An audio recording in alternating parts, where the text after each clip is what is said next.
The 540 is brought to you by StarCityGames.com's weekly sale. Head over to StarCityGames.com/sale and check out our land sale. From now until Sunday, February 27th at 11:59 p.m. Eastern Time, you can save 15% on all land cards. Basic lands, non-basic lands, it does not matter. They're all 15% off. Whether you're looking for something functional or something aesthetic, now is the time to fulfill your land-based needs, and the place to do so is at StarCityGames.com/sale. The 540 is brought to you by Coalesce Apparel and Design. Go to coalesceapparel.shop for the coolest MTG apparel out there. From shirts to hoodies to stickers, they got you. Save 10% at checkout with gift code SCG. Hate mulliganing? Me too. Join me as part of the Anti-Mulligan Mulligan Club. Think math is for blockers? Rep the alphas at Attack University. And don't forget to save 10% at checkout with gift code SCG. Coalesce Apparel and Design. No one made what they wanted, so they made it themselves.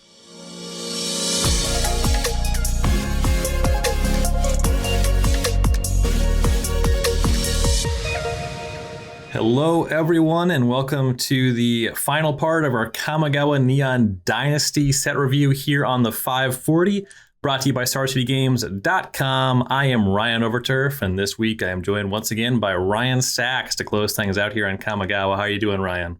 Hey, I'm doing great. I'm pretty sleepy, but not gonna stop me. Not gonna stop me tonight. All right, we got a lot of cards to talk about today, so hopefully you're able to power through. There's a ton going on in Kamigawa Neon Dynasty. We'll be continuing how we always do our set reviews. We'll talk about the cards that we think are classically powerful, and then the cards that are custom, more specific in niche cube environments, not there on rate or don't stand necessarily on their own merits in the higher powered cube environments. We'll be talking about green and the rest today, having already done white, blue, black, and red. You can check out parts 1 and 2 the last 2 weeks here. Before we jump into green, though, really sad note to start things off. Kind of no way to beat around the bush on this, but this is going to be the final episode, period, of the 540. We made it a full year. We had to take a week off, so a little awkwardly, this is episode 51. But this is the final frontier. Shout out real quick to Justin Parnell, who was with me through the better half of the first year on this podcast. Had to step away due to some life stuff that he's been working through. Was a pleasure working with Justin. Ryan Saxe, been working with you for a number of weeks now. It's been awesome working with you, and we've all had kind of an opportunity to share our perspectives, talk about our favorite way to play this game that we all love. And for everyone listening at home, very much appreciate you coming with us on this journey. Again, very sad that it is coming to an end. Would not have been possible to even start without y'all listening at home. So shout out to everyone that's been working on this project, and especially to all of the fans. Hopefully nobody else is too broken up about it. I am sad, in some regards, it is probably time to move on. I know that you got a lot of stuff going on with work. I got some personal stuff I'll be picking up as well. But yeah, it's been a hell of a year. That it has. And, things come and they go. What's not going to go is my love for Cube, and I've enjoyed talking about it while I could. Yeah, absolutely. And I will still be continuing my Cube articles on StarCityGames.com. Specifically, the podcast is ending, so the support for the podcast is going away. But I still got plenty to say. I got some projects I'm excited about. We just unfortunately won't be doing that in this capacity. For everyone that's made listening to the 540 part of your weekly ritual, sorry to cut that away from you. There's a lot of podcasts, though, and there's other Cube podcasts, too. So maybe you go into one of those and you end up liking it. And, I hope you do, because Cube is awesome. Great sharing magic with people. But anyway, I'm going to stop rambling forever on this. Maybe I don't want it to end, and that's my way of clinging on. But we do have a lot of cards to talk about this week. So let's go ahead and take our first break, and then it's time to talk about the green cards from Kamigawa Neon Dynasty. Hello there from Dominario's Judgment, a weekly podcast for Star City Games with me, Dom Harvey. And me, Ari Lex. Where we bring you the latest, greatest, and downright weirdest things Modern has to offer. Want to know what to expect for next weekend's events? We've got you covered. Do you want deep breakdowns of the hot topics and decks in Modern? We've got you covered. Just want to make sure you don't miss the latest nonsense before your opponents teach you a lesson about it in the queues? Oh yeah, we have definitely got you covered. Find us every week on YouTube, Spotify, or wherever else you get your podcasts. Or if you want to head over to StarCityGames.com, we'll be right there alongside all the great content from all your other favorite content producers. All right, welcome back. It's time for the fun part of the show. It's time to talk about Magic cards. We're starting with our classic section in green, which is exactly one card. If you had it your way, Ryan, I guess it would be 0. But I got one card I want to go to bat for. I have Spring Leaf Avenger on my classic list. 3 green for a 6/5 insect ninja with ninjutsu, 3 and a green. Whenever Springleaf Avenger deals combat damage to a player, return target permanent card from your graveyard to your hand. This is definitely not one of the most powerful green 5s. You know, you go to recently, there's been some really good ones like Elder Gargaroth. I'm a fan of Whisper Elemental. Nisu Shakes the World is one that I think a lot of people have as their top one. I'm a fan of Plow Under. There's quite a long list, actually, you know, a number of cards. I have like Acidic Slime is like a cube staple. So it's a little bit tough to make Springleaf Avenger fit as a 5-drop. And indeed, green 4s have really ramped up over the last year or two as well. What I like about this card, though, is that you can make it work even in a very high-powered cube environment. You know, in those environments, green is going to be more mana ramp than it's going to be beatdown. But this is at least centered around a lot of creatures. You know, if you have Birds of Paradise, that's like a card people used to Ninja the Deep Hours in off of, you know? So you have a little bit of a framework there. Llanowar Elves, if you have a good attack, you can turn that into an Avenger. The card hits like a truck, and getting back permanence, you know, it's not Eternal Witness. You make up some of the deficit with the damage, but you do get to recur stuff if you're talking about a really high-powered cube.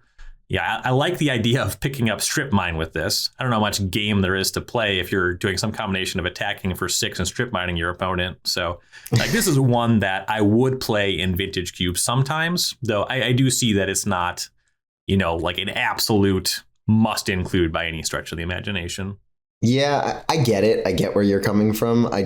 It's hard for me. The reason why it wasn't on my classic section was that there is such a long list of cards before I would include it in the cube. But yeah, it would make decks, right? Like it's a good rate with a good effect and it does cool things. So like if you have a green deck, it's not like an embarrassing thing to jam in there sometimes. It's just hard for me to imagine, you know, playing this card over other options. That's all. Yeah, I think that's totally fair. It's pretty easy to make the argument too crowded out and say, listen, I'm not putting 10 5-drops in the green section of my cube. That's resonant with me. I would be happy to play with that card. That's all. But that's our classic card. Oh yeah, there's a single one, and well, then we can go on to our custom cards, which starts with, if you listened to last week, my favorite card type when it comes to this set. We have a Saga here, Azusa's Many Journeys. Which is 2 mana. It's 1 and a green for a Saga where its first chapter is you may play an extra land this turn. Its second chapter is you gain 3 life. And its third chapter is it transforms into a Likeness of the Seeker, which is a 3/3 human monk enchantment creature. Whenever Likeness of the Seeker becomes block, untap up to 3 lands you control. So this card is currently one of the most underrated cards in Limited. And I think this kind of moves over to cube, but like not as much. People expect too much from their cheap cards, right? Like when I have like a 1 or a 2 mana creature, I generally don't expect the same amount of it that I do from my 5 or 6 mana card. So like a card, you know, the fact that, you know, Sagas can be slow. This doesn't really do anything if you draw it in the late game. But I'm not really looking at evaluating my 2-drop about how good it is in the late game. Like Llanowar Elves is an atrocious top deck in the late game too. What I like about this card is if Uro as a Magic card taught me anything, it's that 3 life when accompanied by something that like may not affect the board immediately and puts you ahead in terms of your mana resources, it's very powerful. And overall here, you're investing 2 mana for a ramp effect and a 3/3 body, which is incredibly above rate. So I think generally speaking, this is one of the best explore variants that you could include in any peasant cube. Yeah, that makes sense. And 2 mana 3/3, albeit you have to wait a couple turns to get the body online. Like those are nice stats. I've been looking at a lot of old cards lately for a project that will be revealed to the world before too long. But just suffice for now, I've been looking at the card Spectral Bears among many other old cards lately. Do you know Spectral Bears, Ryan? No, but it sounds like a cool card. I like bears. It is cool. Yeah, it's 1 and a green for a 3/3. And when it attacks, if the opponent controls no black permanents, it does not untap during your next untap step. There was a card in Time Spiral that paid homage to Spectral Bears. Oh, with the Spectral 5 mana Force. 8/8. Yep. I love. Okay, that card was like. So Spectral Force is one of the cards that like one of the first rares I ever owned. It was actually my first foil that I pulled. And so it was just I jammed it in all of my green decks. I have 1 copy of Spectral Force. I was very excited about it. It was a 5 mana 8/8. I don't even remember the rest of the text, but I remember being a 10-year-old. Well, it had the Spectral Bears text box. So if your opponent didn't control a black permanent, it did not untap next turn. It had trample, and it was actually played a decent amount in at least block constructed, maybe standard alongside Scrib Ranger, because you can return a forest to untap it. You know, that also reminds me of another. I think we've talked about this a little bit on the podcast. When I was 10 years old and I played, I did not play by the right rules. This is definitely another example where and this one makes sense. Swamps were black permanents. I vividly remember that. It wasn't like you could, you had 1 black creature and you could, chump block with it to try and keep this thing down. No, you had swamps. So yeah. I think that in my kitchen table group, a forest card could be a green card. Like if you played Wood Elves, right. that one in retrospect, pretty foolish. But nobody gets it right until they've been playing for a while. Yeah. All right. But yeah, definitely seems like a card that can hang in Peasant Cube. If you have a cube with an enchantment theme, it's an enchantment that becomes a creature. Decent amount to like there. Yeah, it's just as the last thing to say. So this is something about sagas in general. Is the higher power a cube gets, the less you care about like random creature bodies, and the more you might care about drawing a random card. So the more powerful a cube is, the worse this card is in comparison to Explore. But the more you expect creature combat to be like a core component of your cube, then I see this card as better than Explore. Yeah, that's a really good point. My next card is Blossom Prancer. This card, I definitely didn't register exactly what it did my first couple reads, but now I have a pretty good handle on it. It's 3 green for a 4/4 spirit with reach. When Blossom Prancer enters the battlefield, look at the top 5 cards of your library. You may reveal a creature or enchantment card from among them and put it into your hand. Put the rest on the bottom of your library in a random order. If you didn't put a card into your hand this way, you gain 4 life. So you get kind of like card advantage slash selection. If you miss, you gain 4 life, or you can choose not to select a card and gain 4 life that way. And I just kind of thought that text was like you can choose to like look, or you can choose to gain 4 life. For some reason, my brain went there. But this card is actually just really good in a Peasant Cube. Yeah, it's a great value card. It has the lovely surprise reach text. Yeah, you've had some nice tweets about this card. Yeah, I mean, it doesn't look like it should be able to block my flyers. I understand there's like a tree on its head, but I don't know. It's not as egregious as some of the other green creatures. There's a card from Our Devastation called Ramanap Hydra. I'm pretty sure I was in the double digits of suiciding my flyers into that card in that limited format. And it's just because like it's a Hydra that's like in the sand. It's like in the ground, in the art, in the sand. Like why should I ever believe that? Anyways, this card I have attacked now more than once into this flying creature. I have an appreciation for Kavu Climber, 5 mana, 3/3 ETB draw a card. That was in my Pauper Cube for some time.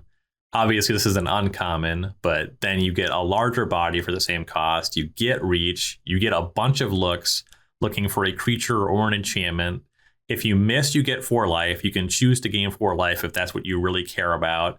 I'm putting this in my Peasant Tubert over Arborback Stomper. Because comparable body, you get the life gain option. I have the Hondens, I have the Shrines, so you can find Shrines with it. You can find more creatures. This card is really good for a Peasant Cube environment. Yep, totally agree. Our next card is Boseiju Reaches Skyward, which is another saga.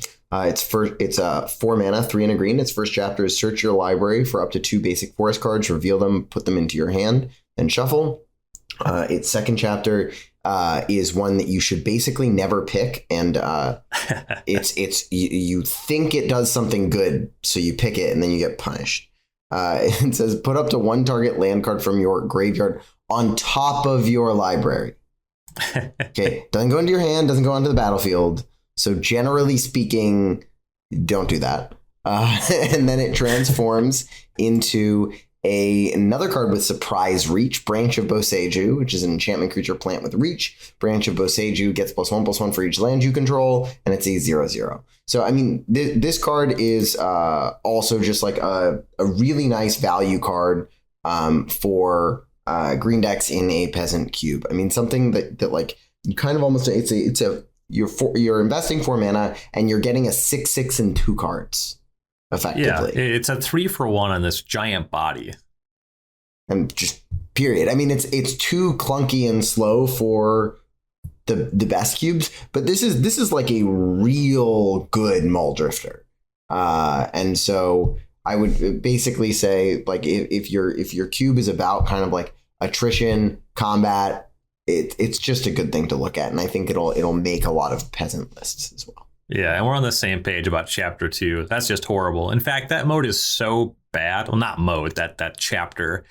It's so bad that reading that on more than one occasion, when I was kind of going through this set, I read that ability and thought, that is horrible. I would never in my life want to do that. I don't think I got to the backside of the card every time I saw this card, like the first couple times. And the backside is huge. Chapter 1 is good value. Chapter 2 is horrible, and it almost tricked me into thinking this card is bad. But it actually is a quite good value card. Like you said, not for the highest power cubes. It's going to fit into a lot of Peasant Cubes. I think definitely if your Peasant Cube's at 540, this should make the list. All right, what's our next card? All right, we got Careful Cultivation, 2 and a green for an aura with enchant artifact or creature. We see this a bit in this set. That's so it can go on to vehicles. So as long as enchanted permanent is a creature, it gets +1/+3 and has reach and tap, add green. Or channel for 1 and a green. You can discard Careful Cultivation and create a 1/1 green human monk creature token with tap, add green. So you do just have a mana dork here that forever is worth is uncounterable because this is a channel ability to get a 1/1 green human monk, human, a relevant creature type in a number of environments. This is not the most powerful card, but you get the aura that can pump something and tap for 2 green. This is going to fit into some Pauper cubes and even some non-Pauper cubes. Like if you are interested in a 2 mana dork, which some cubes certainly are. Definitely, if you were doing like a retail limited style cube, like if it were a Kamigawa plain cube, something like that, like that's just a solid rate. Like 2 mana, 1/1 that taps for green isn't incredible, but it's playable in a lot of cube environments. And there's just a little bit upside there. The aura is not all that remarkable, but the channel ability is neat. Something that's been pointed out. I don't know how many cubes do this, but the fact that this is an aura that makes a creature token, like this is a home run for a polymorph kind of strategy. Ooh. Not only do you jump from 2 to 4 when you make the token, but having this in your deck, it's a creature that you can polymorph away that doesn't get hit by polymorph. So if you're a polymorph fan, this is a nice card for you, or some of the obviously better versions of polymorph we've seen over the years. I could see this being a really good fit in like an arena style cube where like you have Luca or something like that, just as like, okay, we talked last week about when we were talking about, or maybe it was 2 weeks ago, talking about Swift Reckoning. No, that's a different Magic card, right? What's the Swift card? The Devoted Druid combo card. Reconfiguration. And like how both of those cards by themselves are like relatively playable for like maybe other reasons, but like they're, Devoted Druid isn't the best, like you wouldn't necessarily play it. I mean, it's a good version of the green 2s, but for the most part, you'd rather play the green 1 mana ramp or, have a Sylvan Caryatid for protection and other colors or something like that. But the fact that you can put 2 cards together that are relatively exciting and is enticing. And I could see making similar types of concessions to make a polymorph style thing work, especially in the future, maybe when we get more polymorphs that aren't like literal polymorph that is just an absolutely atrocious Magic card, and more things like Luca. Yeah, there's the one that people are playing in Modern, and I think there's a Pioneer deck too, Indomitable Creativity. Right. And in Historic. They played it in Historic. I'm sure that's in some people's queues, and I bet a lot of those people are pretty jazzed about this card. Yeah. All right, so our next card is Coiling Stalker, which is 1 and a green for a Snake Ninja. It's a 2/1 with Ninjutsu for 1 and a green. And whenever Coiling Stalker deals combat damage to a player, put a +1/+1 counter on target creature you control that doesn't have a +1/+1 counter on it. So I wanted this card to be a lot better than it is in Limited. It turned out to not end up being that great. And I think part of it is like that doesn't have a +1/+1 counter on it clause means it cuts its own snowball potential.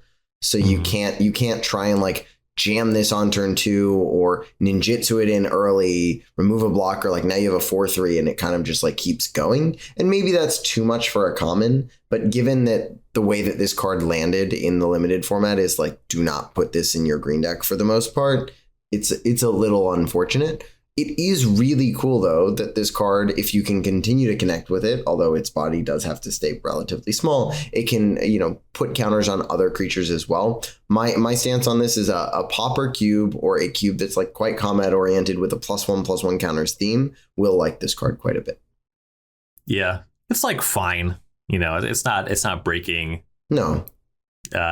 Really any environment. It's probably too much with the numbers otherwise being the same, but I wish that this creature had First Strike, because this ability, it's not like a sneaky ninja thing, right? Like that +1/+1 counter is not going to impact this combat. Oh, sure. A little disappointing, but it is a cool card. I like the snake ninjas.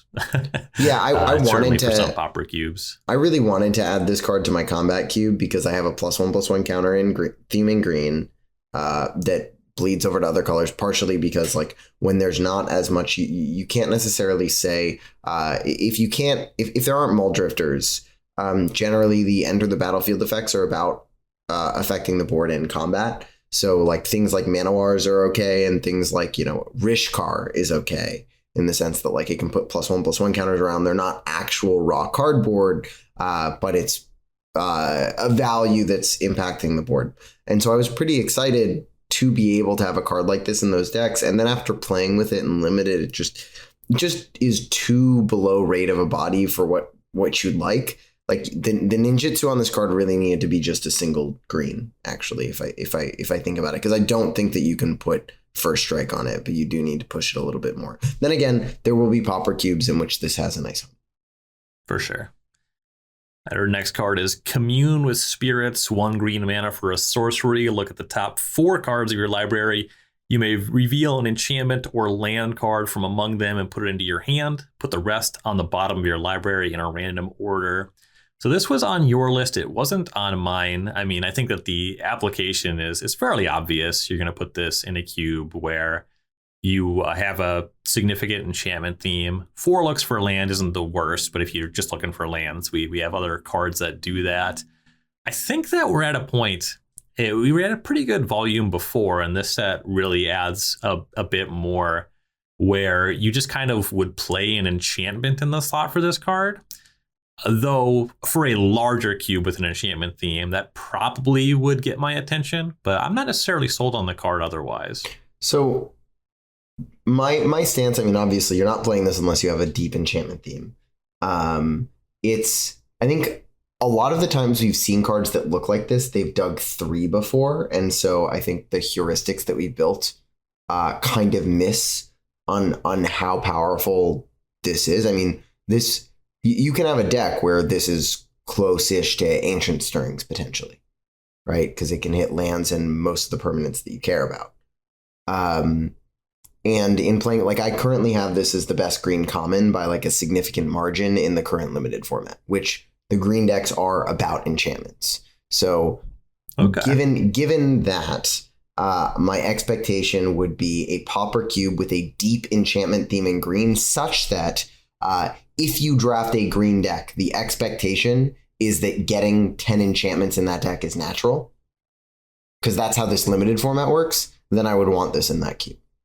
Okay, got it. That threshold is significant. 10's a big number, but I accept your parameters. Well, exactly. Like 10 seems like a big number, and this is where it in the limited format became really surprising. Like in green in this limited format, it's usually the case that a majority of your creatures are enchantment creatures. Mm-hmm. And so once that's true, hitting something like 10 enchantments is pretty trivial. It's like very, very easy. Like if you have a green deck with less than 5 enchantments in, like I have a green deck right now with like 4 Commune with Spirits, and I'm pretty sure I still have like 8, maybe even 12 enchantments or something like that. Now maybe it's just way too hard to build a cube that does this, and I'm over indexing on Commune with Spirits because of the limited format. That's possible. Part of that is, cube is singleton. And there are only so many enchantment creatures, and they're all in this limited format, and you can draft multiples of them, right?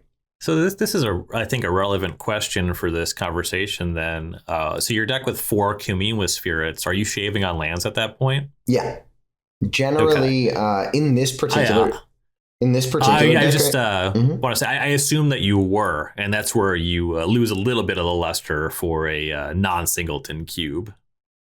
All right. There might have been a little bit of hiccup there in the audio. We had a little bit of, I guess we'll just say technical difficulties. But we were talking about Commune with Spirits, and we were getting at the number of Commune with the Spirits it took for you to shave lands from your limited decks. Approximately that conversation. Right.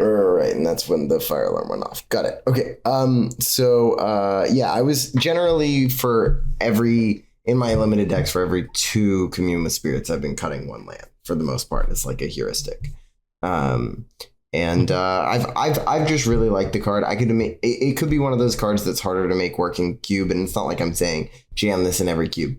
But it's a card that I'm excited about. Fair enough.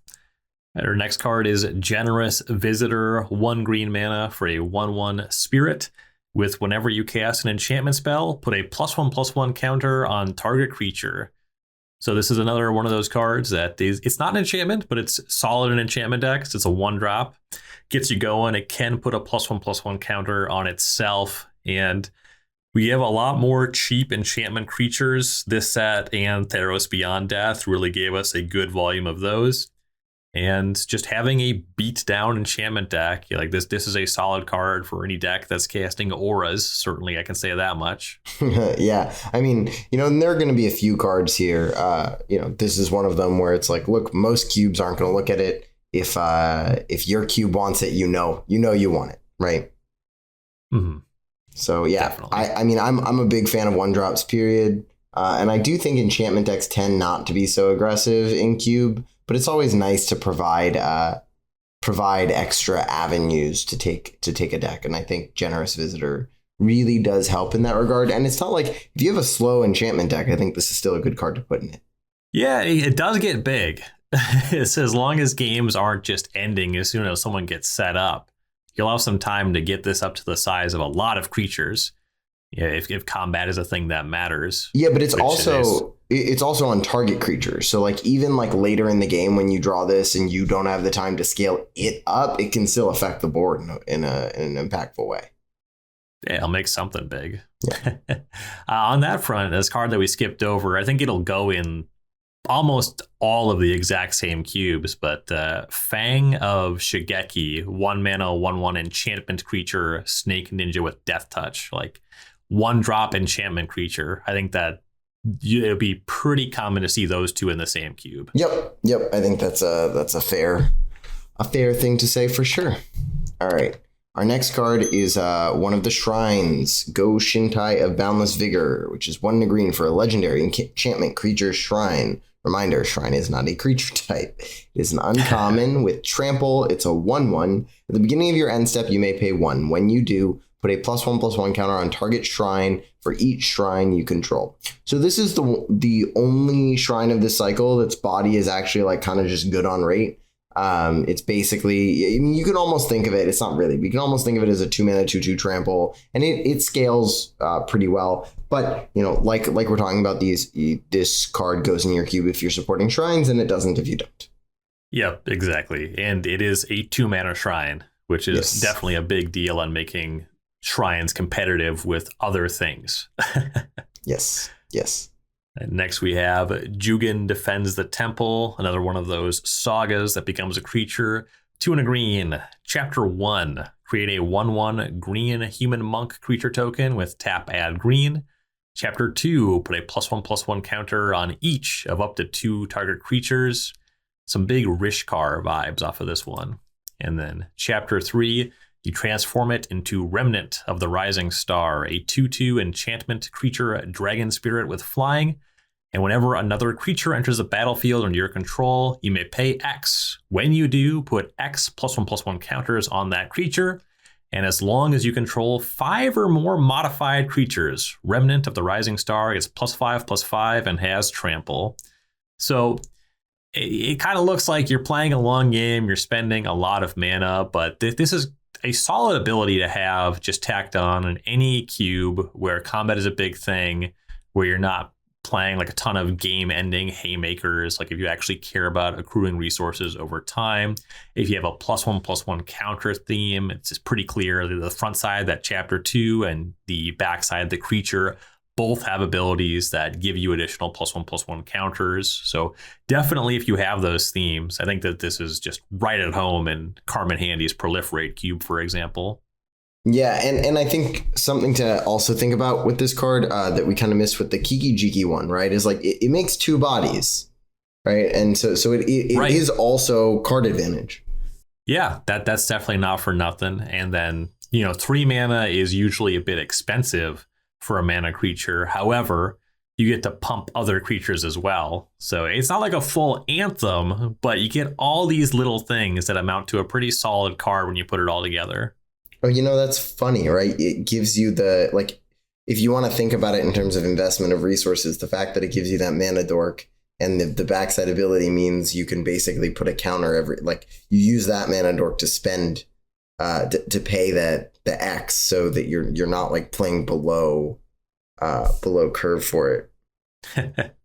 Yeah, you just have the extra mana. Yeah, this is one of the cards that this might be the only card in the set I've never seen cast. So it's a little hard for me to know exactly how good it's going to be. Fair enough. And I've been staring at it for my combat cube because my combat cube has all those themes, right? The +1/+1 counters theme, the like general thing. This is kind of card advantage, but kind of not, because just like the one say it makes 2 bodies. Yeah. Does that disqualify it? Maybe it does, but at the same point, it's also an environment where spending 3 mana for a 1/1 is like how you die. Yeah, I'm not sure. I like the card. I like the card. I think it's a great example of like a powerful card that it doesn't make classic because it's not generally powerful, but with the right themes, as you put it, it could be a real slam dunk. And those are the best kinds of cards for cube. Yeah, for sure. Yeah, it might not be at home in any cube that is really going to historically powerful mana creatures or mana acceleration. But when you peel that back, you both have the situation where creatures and growing creatures becomes more relevant, and 3 mana creature actually becomes pretty acceptable as well. Yep, exactly. All right, so our next card is Kami of Transience, which is 1 green for a spirit with trample. It's a 2/2. Whenever you cast an enchantment spell, put a +1/+1 counter on Kami of Transience in the beginning of each end step. If an enchantment was put into your graveyard from the battlefield this turn, you may return Kami of Transience from your graveyard to your hand. So kind of like it's got like this squee effect sort of thing. I could see doing some sweet things in Cube where you get the value of like maybe you have some enchantment that lets you draw and discard every turn, and so you turn that into just straight card advantage. And honestly, I mean, it's a 2-mana 2/2 trample with just that scales well. So, I mean, it's another one of those, look, you're a not rarity restricted cube. You have an enchantment theme. I think this is just right at home in all of those. Yeah. We were talking about Generous Visitor. This one starts a little bit bigger. I mean, obviously it's a 1-drop versus a 2-drop, but the big difference, I mean, the recursion is good. Oh, yeah. The more significant difference for me is the trample. Mm-hmm. Anything that gets large and has trample and gets going early, that's worth a look. Agree. All right, next we have Kappa Tech Wrecker, 1 and a green, 1/3 turtle ninja with ninjutsu, 1 and a green. Kappa Tech Wrecker enters the battlefield with a death touch counter on it, and whenever Kappa Tech Wrecker deals combat damage to a player, you may remove a death touch counter from it. When you do, exile target artifact or enchantment that player controls. So a neat kind of Reclamation Sage style variant, cares a little bit about combat.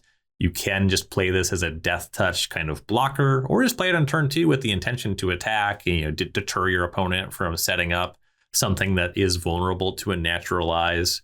A decent amount of power here, like card that doesn't really look like much, but I think is actually reasonably powerful. It is an uncommon, so not for pauper cubes. But when you get into the peasant cubes and non-rarity restricted cubes, we talked about this card a little bit when we did our Ninjas deep dive. Using this to just pick up some creature with an ETB ability, you get some pretty solid value here. And 1/3 means that this blocker is kind of tough to attack through. Like you can't just run at it with 2/2s and it's just sitting there as a 1/3 with death touch. Yeah, I mean, this is probably the card I've been most impressed with out of the limited environment. It's a house. Like this, I take this, people are going to call me crazy for this, but I stand by it. I take this currently higher in limited above all of the mythic dragons. Nice. And I mean, the fact of the matter is it's 2 mana. The 2 mana 1/3 death touch body is like fine in combat oriented environments. And if you have like a big enchantment or artifact theme that makes this just worth it, that's great. One of the things that I'm really excited about for this card in particular is my combat cube, because I've kind of like missed Reclamation Sage. It goes against the concept of the environment, and all of the ones that we've kind of seen like that have been. We've gotten 2 recently, right? There's now this Kappa Tech Wrecker and one of the wolves from Midnight Hunt, I think, that like if it flips, it destroys artifacts and enchantments on attack. Yeah. And having the front side you can like sacrifice exactly. it, the back side is an attack trigger. Exactly. And having cards like that I think are important, but like in some environments like that are really, let's say card advantage isn't as easy to come by, but there are a lot of artifacts and enchantments. Figuring out how to properly make it so that you have artifact and enchantment interaction is really hard, because you don't necessarily want to play every Rec Sage variant, but you're not in the kind of environment where you can play a disenchant main deck most of the time. And so I'm really excited for Kappa Tech Wrecker for those specific cubes. It's the kind of thing that I feel like they've really been missing. But just in general, it's a really powerful card. Like if you gave me this card in Vintage Cube, I would play it. I think I would put this in most of my green decks. Yeah. I have on the podcast been perhaps generous to some cards, saying I'd put them in my Vintage Cube decks. I don't think this card would generally make my green Vintage Cube decks. See, maybe I just like the fact that it's a Ninja Turtle a lot. I just, I think in Vintage Cube, the ability to blow up an artifact is incredible. And in particular, green does have quite a few powerful enter the battlefield abilities, as well as it's one of the easier archetypes to actually attack with an unblocked creature, just because you end up with so many creatures. Is it better than Reclamation Sage? No way. But there's like I guess a better way of putting it is I would put this in my, like, I'm more likely, I think, to be excited about putting this in my green vintage cube decks than I am maybe some other cards I play. I'm not saying I probably wouldn't include it in a cube until you get to about 720, when like you're like, all right, fine, I'd like more than just Manglehorn and Reclamation Sage. But I'm pretty sure I like this card more than Thrashing Brontodon. I can agree with that. Thrashing Brontodon is a card that has disappointed me for the last time. Sure, but if I see Thrashing Brontodon in the vintage cube, I don't blink an eye, and I end up putting it in my green deck some percentage of the time. Yeah, it'll show up now and again. That's fair. I mean, there are incentives. You know, it's a cheap creature. You'll take a lot of bodies for your Gaia create your own natural order, so it is probably cheap enough that I would play it sometimes. But I will say that it's going to be because I care about those other more powerful cards. Sure. All right, who do we have next? Oh, we got a Kadama of the West Tree, which is 2 and a green for a legendary creature spirit with reach. Oh my god, this set has, I didn't even know this card had reach. This set has so many cards with reach. I guess because they're trees. Anything that has a tree has reach. Okay, I digress, whatever. Modified creatures you control have trample. A modified creature is a creature that is attached to an equipment. An aura that you control is attached to it, or it has any form of counters. Whenever a modified creature you control deals combat damage to a player, search your library for a basic land card, put it onto the battlefield, tap, then shuffle, and it's a 3/3. So this is a card that I have a weird relationship with, and I'm pretty sure I don't think I had it on my list. I get that it's powerful. My main issue is 3 mana 3/3 when you're in a cube that like can play mythics is not really where you want to be in terms of stats. It itself isn't modified. I would love it if this card like came with a reach counter instead of just having reach, so that it on hit would give you that ability.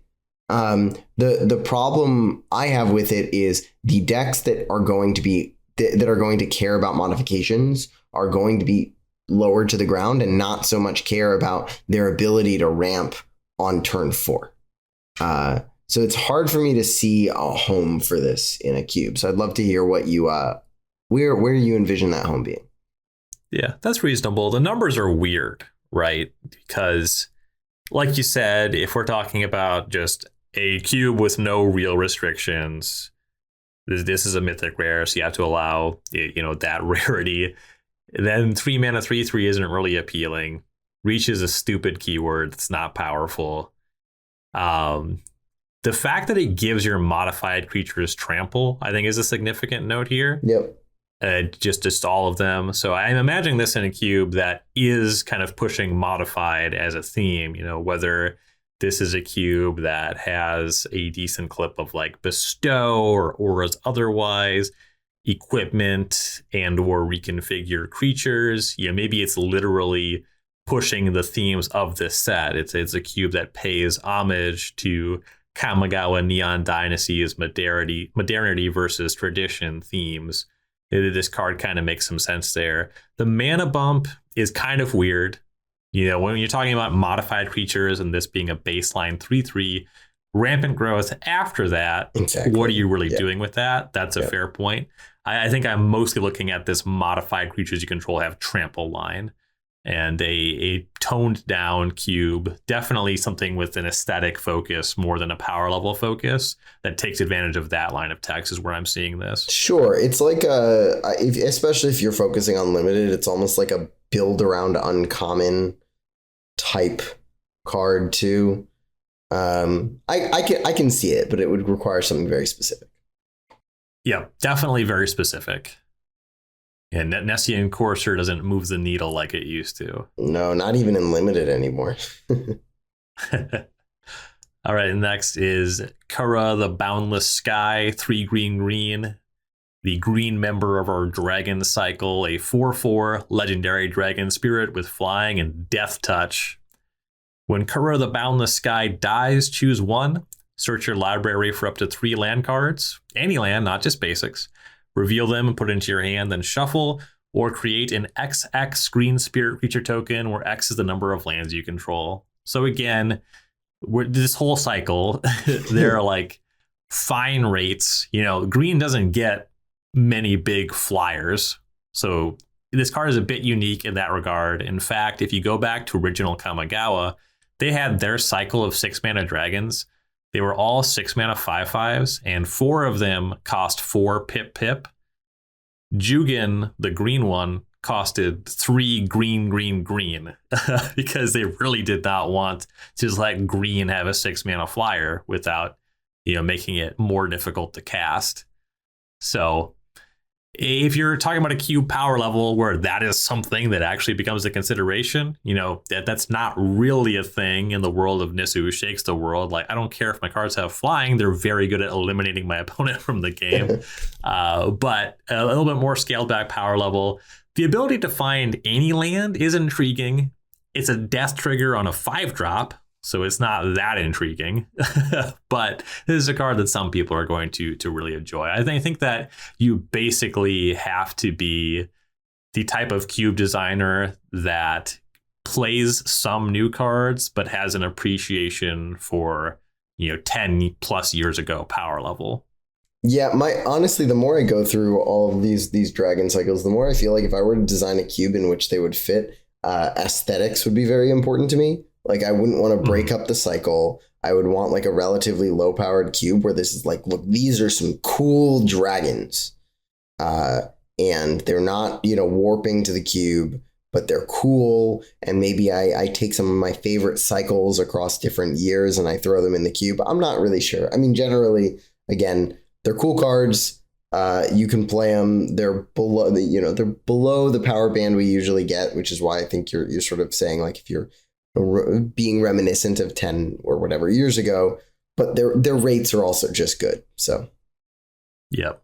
I have a friend who I don't know what became of the project, but we played it at least a couple times. He built a dragon Tubert, and everybody started the draft with the Dragon's Horde, which was kind of rad. And green's a bit light on dragons, as you can imagine, from the triple green Jugen and all that. So another thing that would be helpful in environments like that, just a couple reasonably rated green dragons. Yep. All right, so our next card is Master's Rebuke, which is 1 green for an instant. Target creature you control deals damage equal to its power to target creature or planeswalker you don't control. So this is just a strict upgrade on Rabid Bite, which we do see in some Pauper cubes, and so this will either go alongside it or be an upgrade. Yeah. I'm usually pretty cold on putting removal spells in green, but I know a lot of people do it, and at the very least, making it instant makes it palatable. All right, our next card is Shigeki Jukai Visionary, 1 green for a 1/3, very tiny type line, legendary enchantment creature Snake Druid. 1 green, tap, return Shigeki Jukai Visionary to its owner's hand. Reveal the top 4 cards of your library. You may put a land card from among them onto the battlefield tapped. Put the rest into your graveyard. Love that. We see so much on the bottom of your library in a random order, like actually feeding a graveyard. Awesome. Happy to see that. But wait, there's more. As a channel ability, XX green, discard Shigeki, return X target non-legendary cards from your graveyard to your hand. So you have an enchantment creature. You have kind of this look at your top cards to fill your graveyard and or ramp you. And that also returns into your hands. A little bit of a slow churn because you have to recast it. You have to pay the activation cost again if you want to keep using this. So it's kind of like 4 mana to get you a potential rampant growth. But then you're building up to this channel as well, where you can, for 4 mana, get 1 non-legendary card from your graveyard to your hand. For 6 mana, 2, etc., etc. And it being an enchantment means that it's going to be a consideration if you have the enchantment theme, just because it's a cheap enchantment creature. This is the kind of creature that I think would be quite solid if you are up to Delirium and or Spider Spawning. I have to imagine that I'm going to be putting this into Spooky Cube. I'm pretty sure I'll be able to find a cut for this card. Yeah, exactly. This card is super, super sweet when all of the things about it matter. Right. And if you can find the space where they all matter, like you're saying, Delirium, so the graveyard's more likely to matter. Do you have anything? I mean, I guess honestly, does Delirium just make the whole text matter? Kind of just does. Yeah, it's self-mill. And if you have the more expensive Delirium cards, then the ramp ability matters. Yeah. I mean, it might just be good for cubes that support Delirium that aren't at the highest power, period. Yeah, I buy it. Sweet. All right, our next one is Spinning Wheel Kick, which is a card that I was cold on, but I'm now high on. It costs green XX for a sorcery. Target creature you control deals damage equal to its power to each of X target creatures and or players. I mean, so basically, 4 mana. We were just talking about how 2 mana instant speed punch was like meh. This card we're talking about 4 mana sorcery speed punch.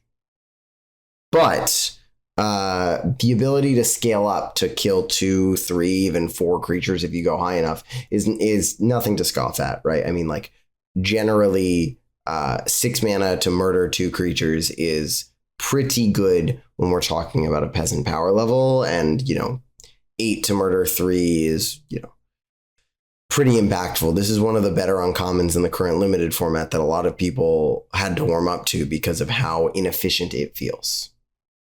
Mm-hmm. Yeah, if you're able to get it off for 2 things, that's awesome. I was just saying I don't like green removal. There are some exceptions. This card is an exception because it's just incredibly cool. Like, I love the art on this card. And then the idea of like pulling off like a big Plague Wind, green usually has some mana acceleration going on. And to kind of explain why I like this card, don't like the other card, I did a draft over the weekend. I was playing a friend's pre-modern cube, and I had like Upheaval and Evacuation. I think that's a 5 mana return all creatures, right? Evacuation. Yeah. And Time Spiral.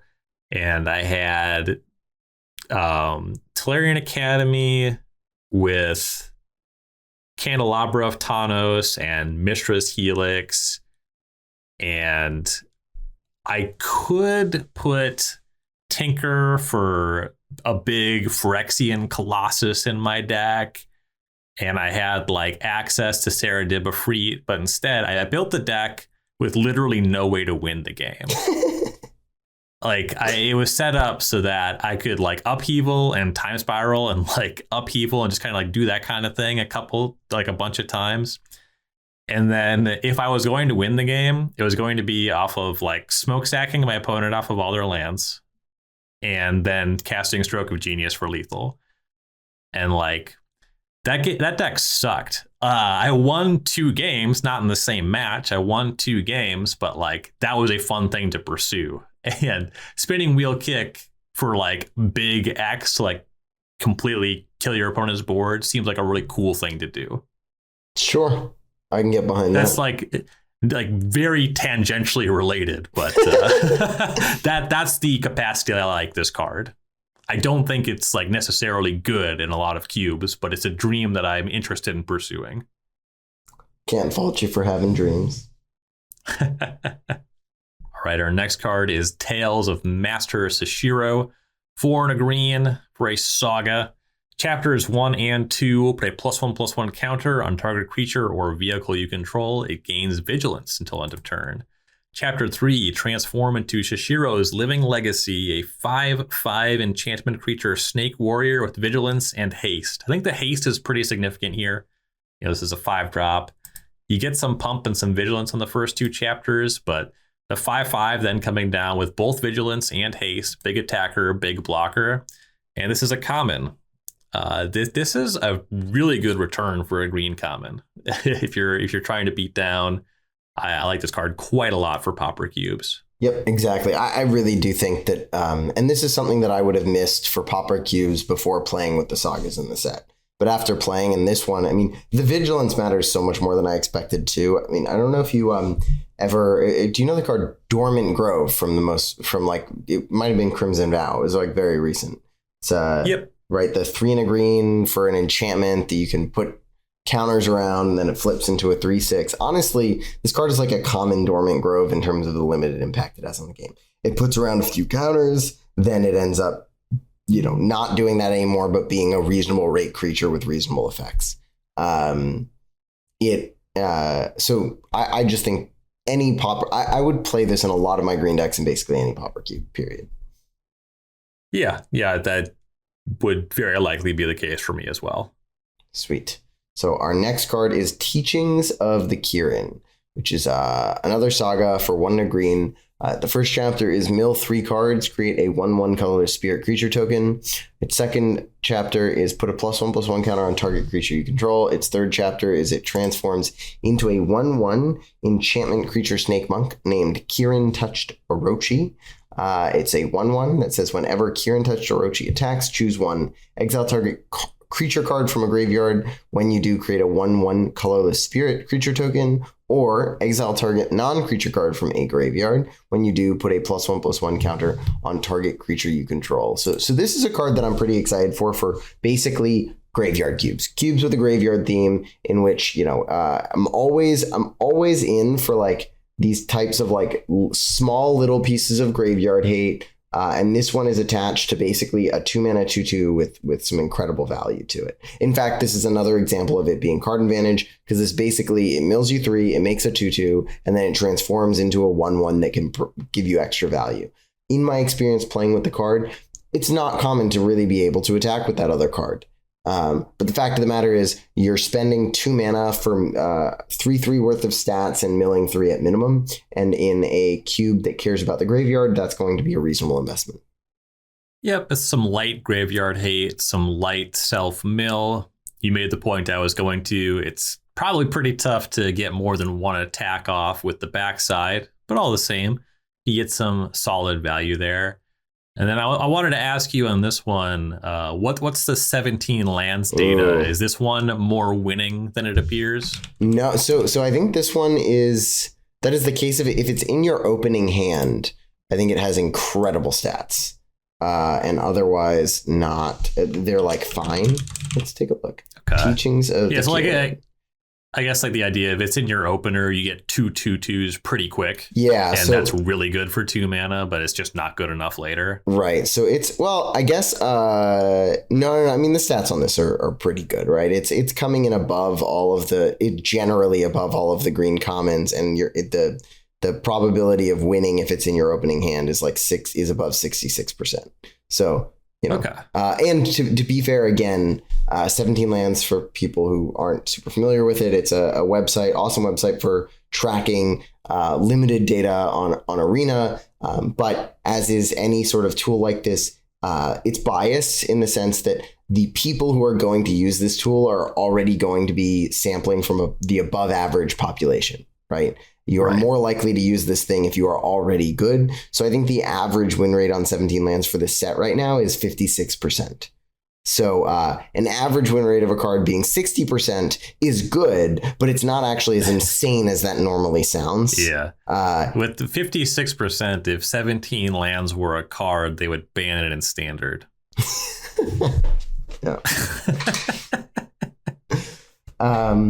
But so the stats are relatively good, and it generally makes sense. I mean, you see inflated for any card that costs 1 or 2 mana, you should see relatively inflated stats if it's in your opening hand. If you don't, that either means the card is insane or terrible. Fair enough. All right, we have one last green card to talk about today, and that is Weaver of Harmony, 1 and a green for a 2/2 enchantment creature, Snake Druid. Other enchantment creatures you control get +1/+1, and green tap. Copy target activated or triggered ability you control from an enchantment source. You may choose new targets for the copy. This one is pretty face up about what it's about. Enchantment creature pumps other enchantment creatures, copies enchantment ability, open and shut, 4 cubes with heavy enchantment themes there. Oh yeah. I mean, I don't have much else to say other than, card's very powerful when you're doing things that make it powerful. But if I were to throw this into either of my cubes, it would be a vanilla 2/2. You cube with Seal of Fire, right? That is true. It would Double do things, and I mean, I guess it would make my Tarmogoyf a little bit better. Yeah. Oh yeah. Yeah, there's a decent clip. I mean, cards that are most likely to be showing up in cubes that have that enchantment theme, but recent cards like the Omen Cycle seems very good with this, both coming down or using that scry ability, being able to copy that. Those are both pretty nice things. And yeah, Grizzly Bear with a lot of upside. That it is, but I do like my Grizzly Bears with a lot of upside. Yes, yeah, absolutely. All right, anything else you'd like to discuss regarding green before we move on to the rest? No, I think we are good to move on to the rest. All right, we'll take one final break, and then it's time to talk about gold, artifacts, and lands from Kamigawa Neon Dynasty. Look, you're listening to the 540 podcast. I know you have cubes and new ideas and cards on the side you'd love to turn into something new and shiny. If you're looking to sell your Magic the Gathering cards, it's never been easier. Visit starcitygames.com/sell with a 30% store credit bonus and the fastest turnaround time in the industry. There's no reason to sell to anybody else. Enjoy 4 convenient ways to sell. Check out our buy list. Ship your cards to us. You can come to us, but also if you have over 500,000 cards you're looking to sell or own a store and want to sell off that bulk, we'll come to you. Go to starcitygames.com/sell now for more information. All right, welcome back, everyone. We talked about green cards. We've already done white, blue, black, and red. It's time for the rest. We'll start with our classic cards. The first card I have on my list is Kaito Suzuki, a blue-black planeswalker for 1 blue-black. Legendary planeswalker Kaito with 3 loyalty. Has a static ability. At the beginning of your end step, if Kaito Suzuki entered the battlefield this turn, he phases out. +1 loyalty, draw a card, then discard a card unless you attack this turn. -2, create a 1/1 blue ninja creature token with this creature can't be blocked. And -7, you get an emblem with whenever a creature you control deals combat damage to a player, search your library for a blue or black creature card, put it onto the battlefield, then shuffle. So the phasing ability is intriguing because it means if you're coming from nothing and you really want to draw cards without discarding, then you play it, -2, Kaito phases out, next turn will not have been able to have been attacked.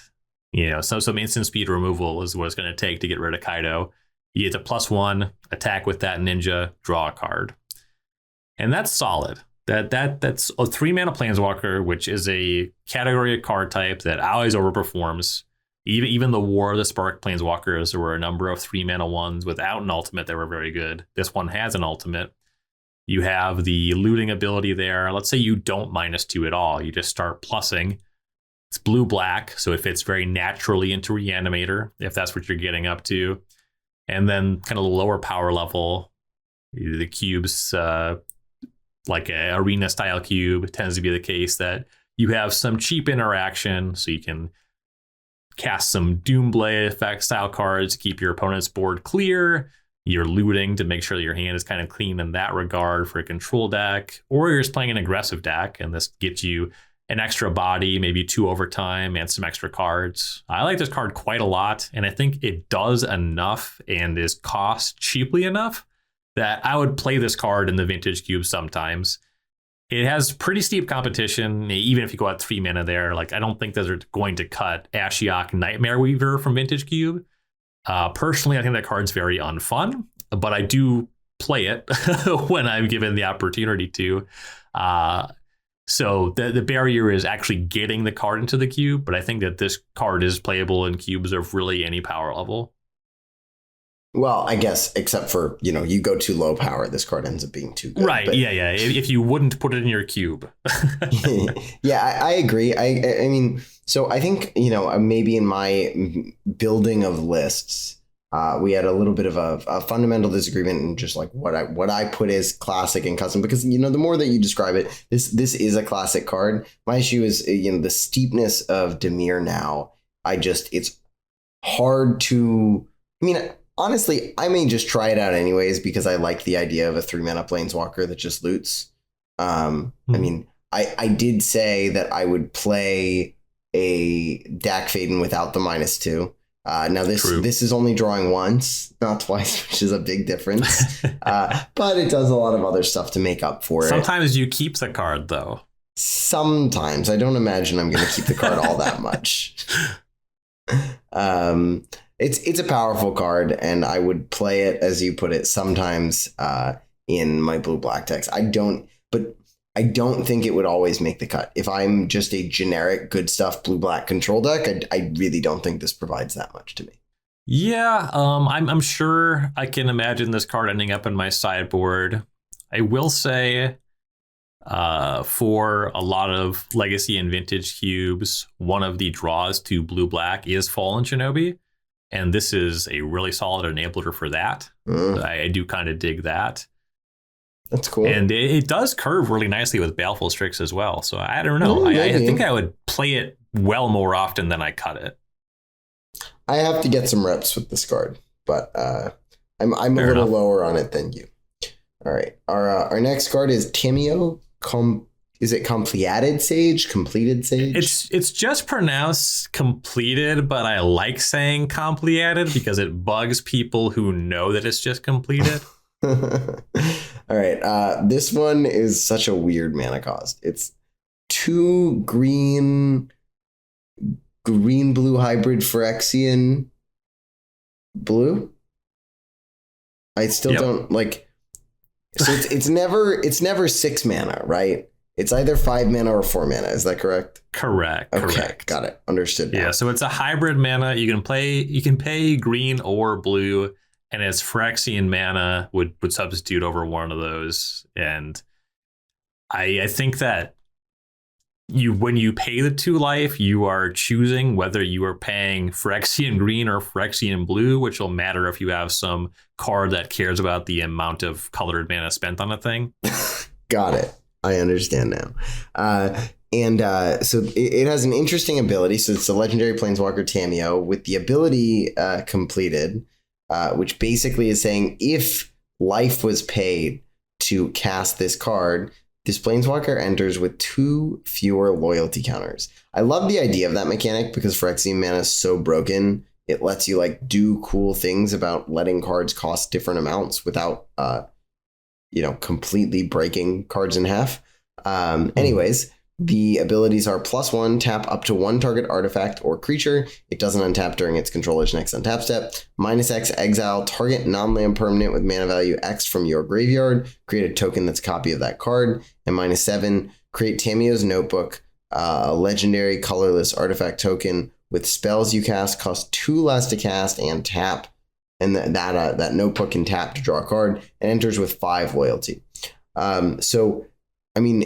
The -X is really where the exciting thing is. Being able to create tokens that are non-land permanents from your graveyard is a pretty exciting and novel ability. This Planeswalker isn't stupid powerful in the sense that its plus is not going up on cards in any way. And while its minus is really powerful, its loyalty, I guess, kind of scales with the power of what you get from the minus. So I really like this design overall as a Planeswalker. I don't see it breaking into the highest power level cubes, but it does a lot of cool things. Yeah, it's literally in the current run of the Magic Online Vintage Cube, and I think it's fine there. It can tap a mana rock or a threat. It is a Simic removal spell that threatens something bigger to happen later, which is, it makes your deck sometimes not really a huge draw to Simic, certainly not the way that, Oko and Uro are going to be. It's not that kind of value. I'm a big fan of Tamio the Moon Sage, but overwhelmingly I use that to tap lands. This one can't tap lands, which, probably for the best, but does make the card quite a bit weaker. But at least in Vintage Cube, there's very often a rock for you to tap down. So the loyalty is pretty high here. Certainly it's lower if you play it on 4 mana, but the return is solid, and I don't think it's going to have a permanent home in Vintage Cube, but I do think it's quite solid if you go to a modern cube or anything kind of more in that level. Arena Cube, I think that'd be quite good in. And then the way they're going to progress through this, we're going to do all the classic cards from this section. We'll cycle back. We'll be talking about the gold custom cards. So our next classic card is an artifact. It's Eater of Virtue, 1 mana legendary artifact equipment. Whenever equipped creature dies, exile it. You have to do that. That's not a may. Equipped creature gets +2/+0. And as long as a card exiled with Eater of Virtue has flying, equipped creature has flying. The same is true for First Strike, Double Strike, Death Touch, Haste, Hexproof, Indestructible, Lifelink, Menace, Protection, Reach, Trample, and Vigilance. Equip 1. So it's Bone Splitter with different text, additional text. I'm not going to say upside. I'm not going to say downside. Sometimes it's pretty bad. You have to exile your creature. Sometimes you get some of these keywords. I don't personally see myself cubing with this card. However, a number of people are, and the numbers are good. You know, Bone Splitter is still cubable on some levels. So this one's a rare. Some of the appeal of Bone Splitter in the year 2022 is that it's a common, but this card has stats.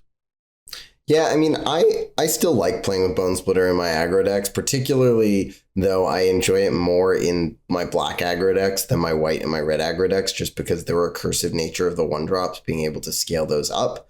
And, you know, one of the reasons why Eater of Virtue is not in my cube alongside Bone Splitter or replacing it is that because Bone Splitter I like most in those black aggro decks, Eater of Virtue is basically unplayable there. Because your whole shtick is that your 1-drops come back. But it does do some pretty cool things. I think I have Bone Splitter in my combat cube, and I'm going to replace that with Eater of Virtue. I don't think I'm going to be in the market for 2 of those in a 360 cube. But, you know, generally coming back from the grave is not something that naturally happens in that cube as much. But there are a lot of different sort of stats and abilities that this can copy. I will say, I have never once read the full text of a card that has that shtick of like the same is true for list a bunch of mechanics. It's impossible to remember the list. Nobody could do it. I'm surprised they haven't made like a keyword for a chunk of keywords like that, you know, like if they could just like it would be really funny because the reminder text would just be the text. But then maybe you could at least point to it. I don't know. It frustrates me. It's a little annoying. I think every time they do this, it's a different list of keywords, though. Oh, that would piss me off. I think literally every time it's just a different list. I could be wrong, but I wouldn't know. I've never once read the list. Maybe this is the same as Soul Flayer. I think Soul Flayer did take Persection. Maybe not. Maybe it is just the same list of abilities. But if it was, how would I know? Like I said, it's impossible to remember. It's also weird that it just says protection. Like, because all of the other things are keywords that like the keyword itself, right? The card just has haste. There's no modification. There's no like haste from blue cards. Yeah, the fact that it's just the word protection and that tracks what you have protection from, that's a bit counterintuitive. Like I wouldn't necessarily expect somebody to know what that meant. Anyway, so that this one, you know, Bone Splitter, like you were saying, it's good for your recursive creatures, your blood casts, that sort of thing. Eater of Virtue is horrible there, but it has some potential upside that makes it a bit better with like tokens. Or just anything non-recursive. In particular, getting trample on this thing, that is pretty appealing.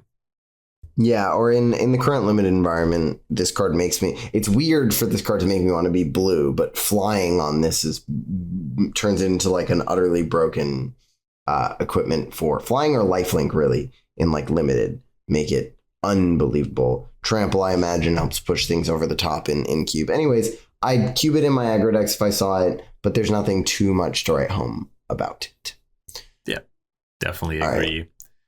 So then we have, do you want? I'm going to give you an out if you want me to. We're doing an entire cycle. I'll let you read them. That works for me. All right. Well, we'll let you start the analysis. I'll read them. Okay. So the channel lands, we'll call them. We have a cycle of monocolor legendary lands in this set that all enter the battlefield untapped. They tap for their appropriate color, and they have a channel ability. And the channel abilities are all reduced by 1 mana to activate for each legendary creature you control. So first we have the green member. I'm going to do these alphabetically, not in Wooburg order. We have Boseiju, who endures. This is the card in the cycle that's getting the most buzz. Taps for green. Channel 1 and a green. Discard Boseiju, who endures. Destroy target artifact, enchantment, or non-basic land and opponent controls. That player may search their library for a land card with a basic land type. Put it onto the battlefield, then shuffle. Cost 1 less for legendary creatures. Blah blah blah. Aiganjo, Seed of the Empire. This is our white member. Taps for white. 2 and a white. Discard Aiganjo, Seed of the Empire. It deals 4 damage to target attacking or blocking creature. Cost 1 less for each legendary creature you control.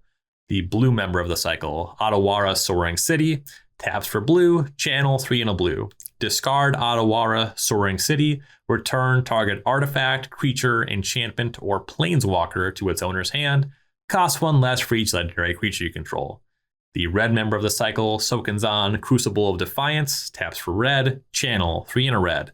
Discard Sokenzan, Crucible of Defiance, create 2 1/1 colorless spirit creature tokens. They gain haste until end of turn. This ability costs 1 less to activate for each legendary creature you control.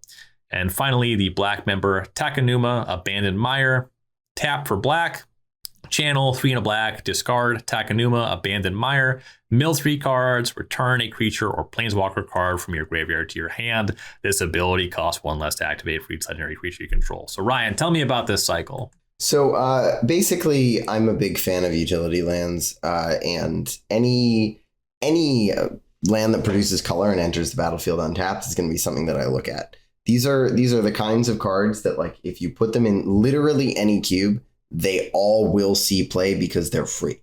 Like, if you have a green deck, you're going to put Boseiju in it. It's like there's almost, I mean, you would have to have a very, very specific cube, very specific situation for that not to be true. Like, sure, it's not a forest for Rafellos, but I'd argue the upside of Boseiju is going to be worth your Rafellos tapping for 1 less mana when that happens. Now, I would say most of them aren't going to really be cards that I'm excited about, right? The white one that deals damage to an attacking or blocking creature, I think, like, that's going to be worse than most of the other white utility lands that you could put in a cube if you wanted to dedicate a slot to that. But I also would play it in all my white decks, and the ability would come up. The main one to talk about, as you put, is Boseiju, which is a card that I like at vintage power level because there are some just really important targets. But I do think its power is a little overstated there, because the fact of the matter is, because they get to search for another land and put it into play, the main thing that you're hoping your disenchant can answer really when you're putting it in is so your opponent doesn't get ahead on mana ramp, and this doesn't actually help in that vein. It's a nice untapped green source that provides like a little catch against certain situations, being able to like get your buyout from a moat, get your thing back from under an O-ring, kill him your battle sphere, right? The fact that you have a land that can do that is fantastic. But it's not as, end all be all 360 staple necessarily that I think a lot of people are talking about it as. Yeah, it is currently in the Magic Online Vintage Cube. It's the only member of the cycle included there. And that is the strength of the card, is the incredibly low opportunity cost. Yeah. You mentioned it's 1 less forest for Rafellos. Yeah, it's kind of a forest, but your opponent can wasteland you. There's some small things that are tactically downside. Broadly, you're going to be happy to have this in your deck over a basic forest. But like you were saying, if you're going to try to naturalize something, it's fairly often going to be a mana rock. So this card is not necessarily better than a spell, but that's not the bar it's trying to clear. Yep. And this is something that Justin and I always talk about. The phrase he uses is rate of play. If you have these cards, overwhelmingly, if you draft them and they're on color, you're just going to play them. They're just going to make decks. The burden is to actually get them in a cube, which I will say that is fairly high. Yeah, no, I totally agree with all of that. And that's why, the only one that's in my classic cube is Boseiju. But I also wouldn't blink of having them in a cube, because, the thing is, I agree with what you're saying. Like the burden is to get them in the cube. Right. But that burden is on me. So once I'm drafting somebody else's cube and it's already there, I'm going to play it. They've cleared the burden for themselves, and, good for them on being able to do it. For sure. Yeah, I'm not going to sit there and harass somebody unless my deck is bad. Then you have to pawn the blame off on somebody else. But yeah, well, once they're in the cube, absolutely you're going to play them. The burden is getting them in the cube. And for that reason, they do get my now official classic minus ranking. The one that specifically goes towards all of the 4-mana red cards. Yeah, and 4-mana red cards in utility lands. They get their own class, the classic minus ranking. Yep. But that brings us to the custom section for the rest. I just read like 100 cards. Can you take this one? Yeah. We have Colossal Sky Turtle, which is a 4 green blue for an enchantment creature turtle with flying and ward 2. It has 2 separate channel abilities. The first is channel for 2 and a green. Discard Colossal Sky Turtle. Return target card from your graveyard to your hand. And channel for 1 and a blue. Discard Colossal Sky Turtle. Return target creature to its owner's hand. And it is a 6/5. I dig this card for peasant cubes with a variety of different things. I mean, mostly it just does everything. Recursion, interaction, big beefy flyer. It's just a good card. And, unlike something like a classic cube where, there tend not to be different themes, or there's a stricter band on what you can really say you're going to put in your gold section. Once you go to lower power levels, there's a lot more flexibility to just decide what you want to do with each color pair. And I think this is a great value direction and flexible direction. I mean, not that this card, it's funny, this card isn't actually value, in the sense that none of these pieces are card advantage, but they're all relative, just such a good rate for what you tend to expect from an uncommon, that I like it in quite a bit of peasant cubes. Definitely. And the card is kind of like a modal spell with 3 modes, right? Yeah. You have big ward flyer, you have regrowth effect, you have bounce effect. And I think that if any 2 of these modes on one card would be a consideration for like a peasant cube. Yep. And you get all 3, which is awesome. Yeah, I think that's going to make a lot of peasant cubes. And indeed, it's an enchantment creature. It's a little bit inefficient if you're going into a lot of non-rarity restricted cubes. But, it has multiple types. Does a regrowth thing. The bounce thing is a tempo play that you wouldn't just play a 2-mana on summon, a disperse effect, but because you have the other modes and it just comes up sometimes, it can certainly show up in other cubes as well. Won't be going into my spooky cube, but I could see it making similar environments. Sweet. You get to reanimate it too.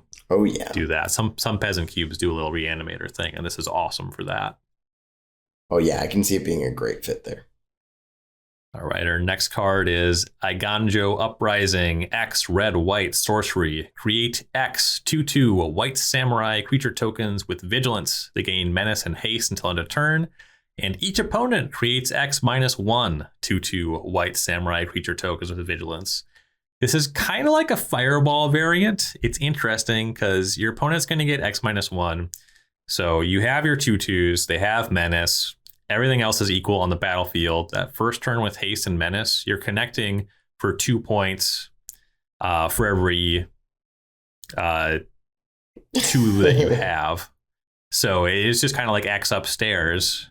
And then they get 1 fewer as well. So that can impact that math, +2 or just keeping it the same in whatever direction. And then you also have all these bodies. So if you have like a sacrifice theme, it starts to be a very good fireball effect. It's a little weird because it's a card that you're like mostly only casting the end of the game, but it's also kind of fine to cast if you're not ending the game, because you just keep these bodies, they just hang around, and sure, your opponent will have them, but they'll be down some life, and in theory you're putting this in a deck that actually is trying to leverage those extra bodies, some kind of anthem effect, sacrifice outlet, like I said, a few different ways that you can do this. I like this card. I don't know that I'll be cubing with it at all, but I'm excited about the idea of doing so. Yeah, I mean, it's a cool card. And I think something that's important to note is because these cards have vigilance in terms of importance play patterns, you're almost always set up to block whatever you give your opponent and just trade them off and end up with just a 2/2. You know, so the downside of giving your opponent all of those creatures generally is a little bit more naturally mitigated by the way the play patterns of this card works than you would normally expect reading it. It's a relatively solid card. It's hard to imagine necessarily a cube that is going to be super excited about it. I think I remember when I was telling you, like, one of the few times that I like have drafted someone's cube where I like did something that the person wanted to like see if it worked and it didn't work, and I still had fun going. O3 was like a red white tokens theme in like a legacy style cube, if I'm remembering correctly, or maybe it wasn't. Was it low? I'm not even sure. It might have been a peasant cube. The point being, yeah, you know what? I think it was a peasant cube because I don't think they could have Perforos. I don't remember. Anyways, if you're trying like a red white tokens theme, you know, I could see your red white section having heroic reinforcements in this card as an example, although this card is significantly worse than heroic reinforcements. Yeah, that's probably the line where it breaks down. I generally agree with that assessment. I also would say that if you have a sacrifice outlet, there's a decent chance, you know, if the cube has deep support for that, your opponent might be using those 2/2 bodies for more than just blocking. So something to watch out for. Yep. All right, our next card is Enthusiastic Mechanaut, which is blue-red for an artifact creature Goblin Artificer. With flying and artifact spells you cast cost 1 less to cast, and it's a 2/2. So, I mean, honestly, if you have some, you know, peasant cube with an Izzet artifact support, this is a really great addition to your gold section, and that's that. Yep. Yeah, this is going in my artifact Tubert. There's a blue creature that does this, but it's a 1/2 and it doesn't fly for 1 and a blue. And, you know, gold slots are often precious, but that's not really the case in that cube. Like I have some gold slots I've been looking to churn anyway. So this one's a welcome addition there. Our next card is Gloom Shrieker, 1 green black for a 2/1 enchantment creature Cat Beast with Menace. When Gloom Shrieker enters the battlefield, return target permanent card from your graveyard to your hand. And if Gloom Shrieker would die, exile it instead. So you can't get into kind of eternal witness loops with this, unfortunately. Sad. But it's a solid value card. It's got Menace, it's an enchantment. Just a bunch of little things that are all solid. Yep. You put it in a peasant cube as your Golgari card, I'll play it. But yep. All right, our next card is Greasefang Okiba Boss, which is 1 white black for a legendary creature Rat Pilot. It is a 4/3. At the beginning of combat on your turn, return target vehicle card from your graveyard to the battlefield. It gains haste. Return it to its owner's hand at the beginning of your next end step. So look, whether or not you include that, you should probably know at this point. Do you have enough vehicles that this card is going to get a significant amount of value? If you do, it can do some crazy stuff. If you want to go crazy and put Parhelion 2 in your cube and just go nuts and kill people with that on turn 3, by all means, go for it. If I see this card in a cube and a Parhelion 2 in that pack, I will first pick this card and try and wheel that Parhelion 2. The probability of that, though, well, wheeling it would be high, but the probability of me opening a pack with both of them early enough that I could do that is pretty low. But that's that. Yeah. 3 mana 4/3 is also like fine, you know, but yeah, the big one, people are doing that in Pioneer and Historic, the Parhelion 2 combo. Sounds fun. Next up is Hinata, Dawn Crowned, 1 blue, red, white, 4/4, legendary Kieran Spirit with flying and trample. Spells you cast cost 1 less to cast for each target. Spells your opponent cost cast 1 more to cast for each target. So it's a 3-color card. Not a lot of cubes have much support for 3-color cards, but the body here is strong, and there's some strong interactions as well.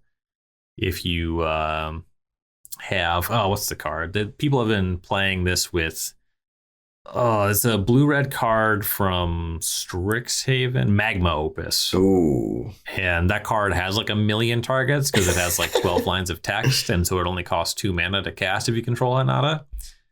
And, you know, there's plenty of other stuff that targets things, you know, target player draws cards, target player whatever. Targeting multiple creatures like Arc Lightning can cost 1 mana if you're splitting it 3 ways, you know. There's applications for this card, and the body's solid. I don't expect it to show up in mini cubes, but specifically that Magma Opus combo is a cool one. Yeah, it'll look. It's kind of like it's a good home for like live the dream style cubes, right? Like you want to do fun, cool things, and in those kinds of cubes where everyone's trying to do fun, cool things, like having a card that's also just like a good rate beater to like make people be honest is also good. And it kind of like functionally has ward. Ward 1 with that spell Sure. opponent cost with targets cost 1 more. So that's neat too. Sure. All right. Our next card is Invigorating Hot Spring, which is 1 green-red for an enchantment. Invigorating Hot Spring enters the battlefield with 4+1/+1 counters on it.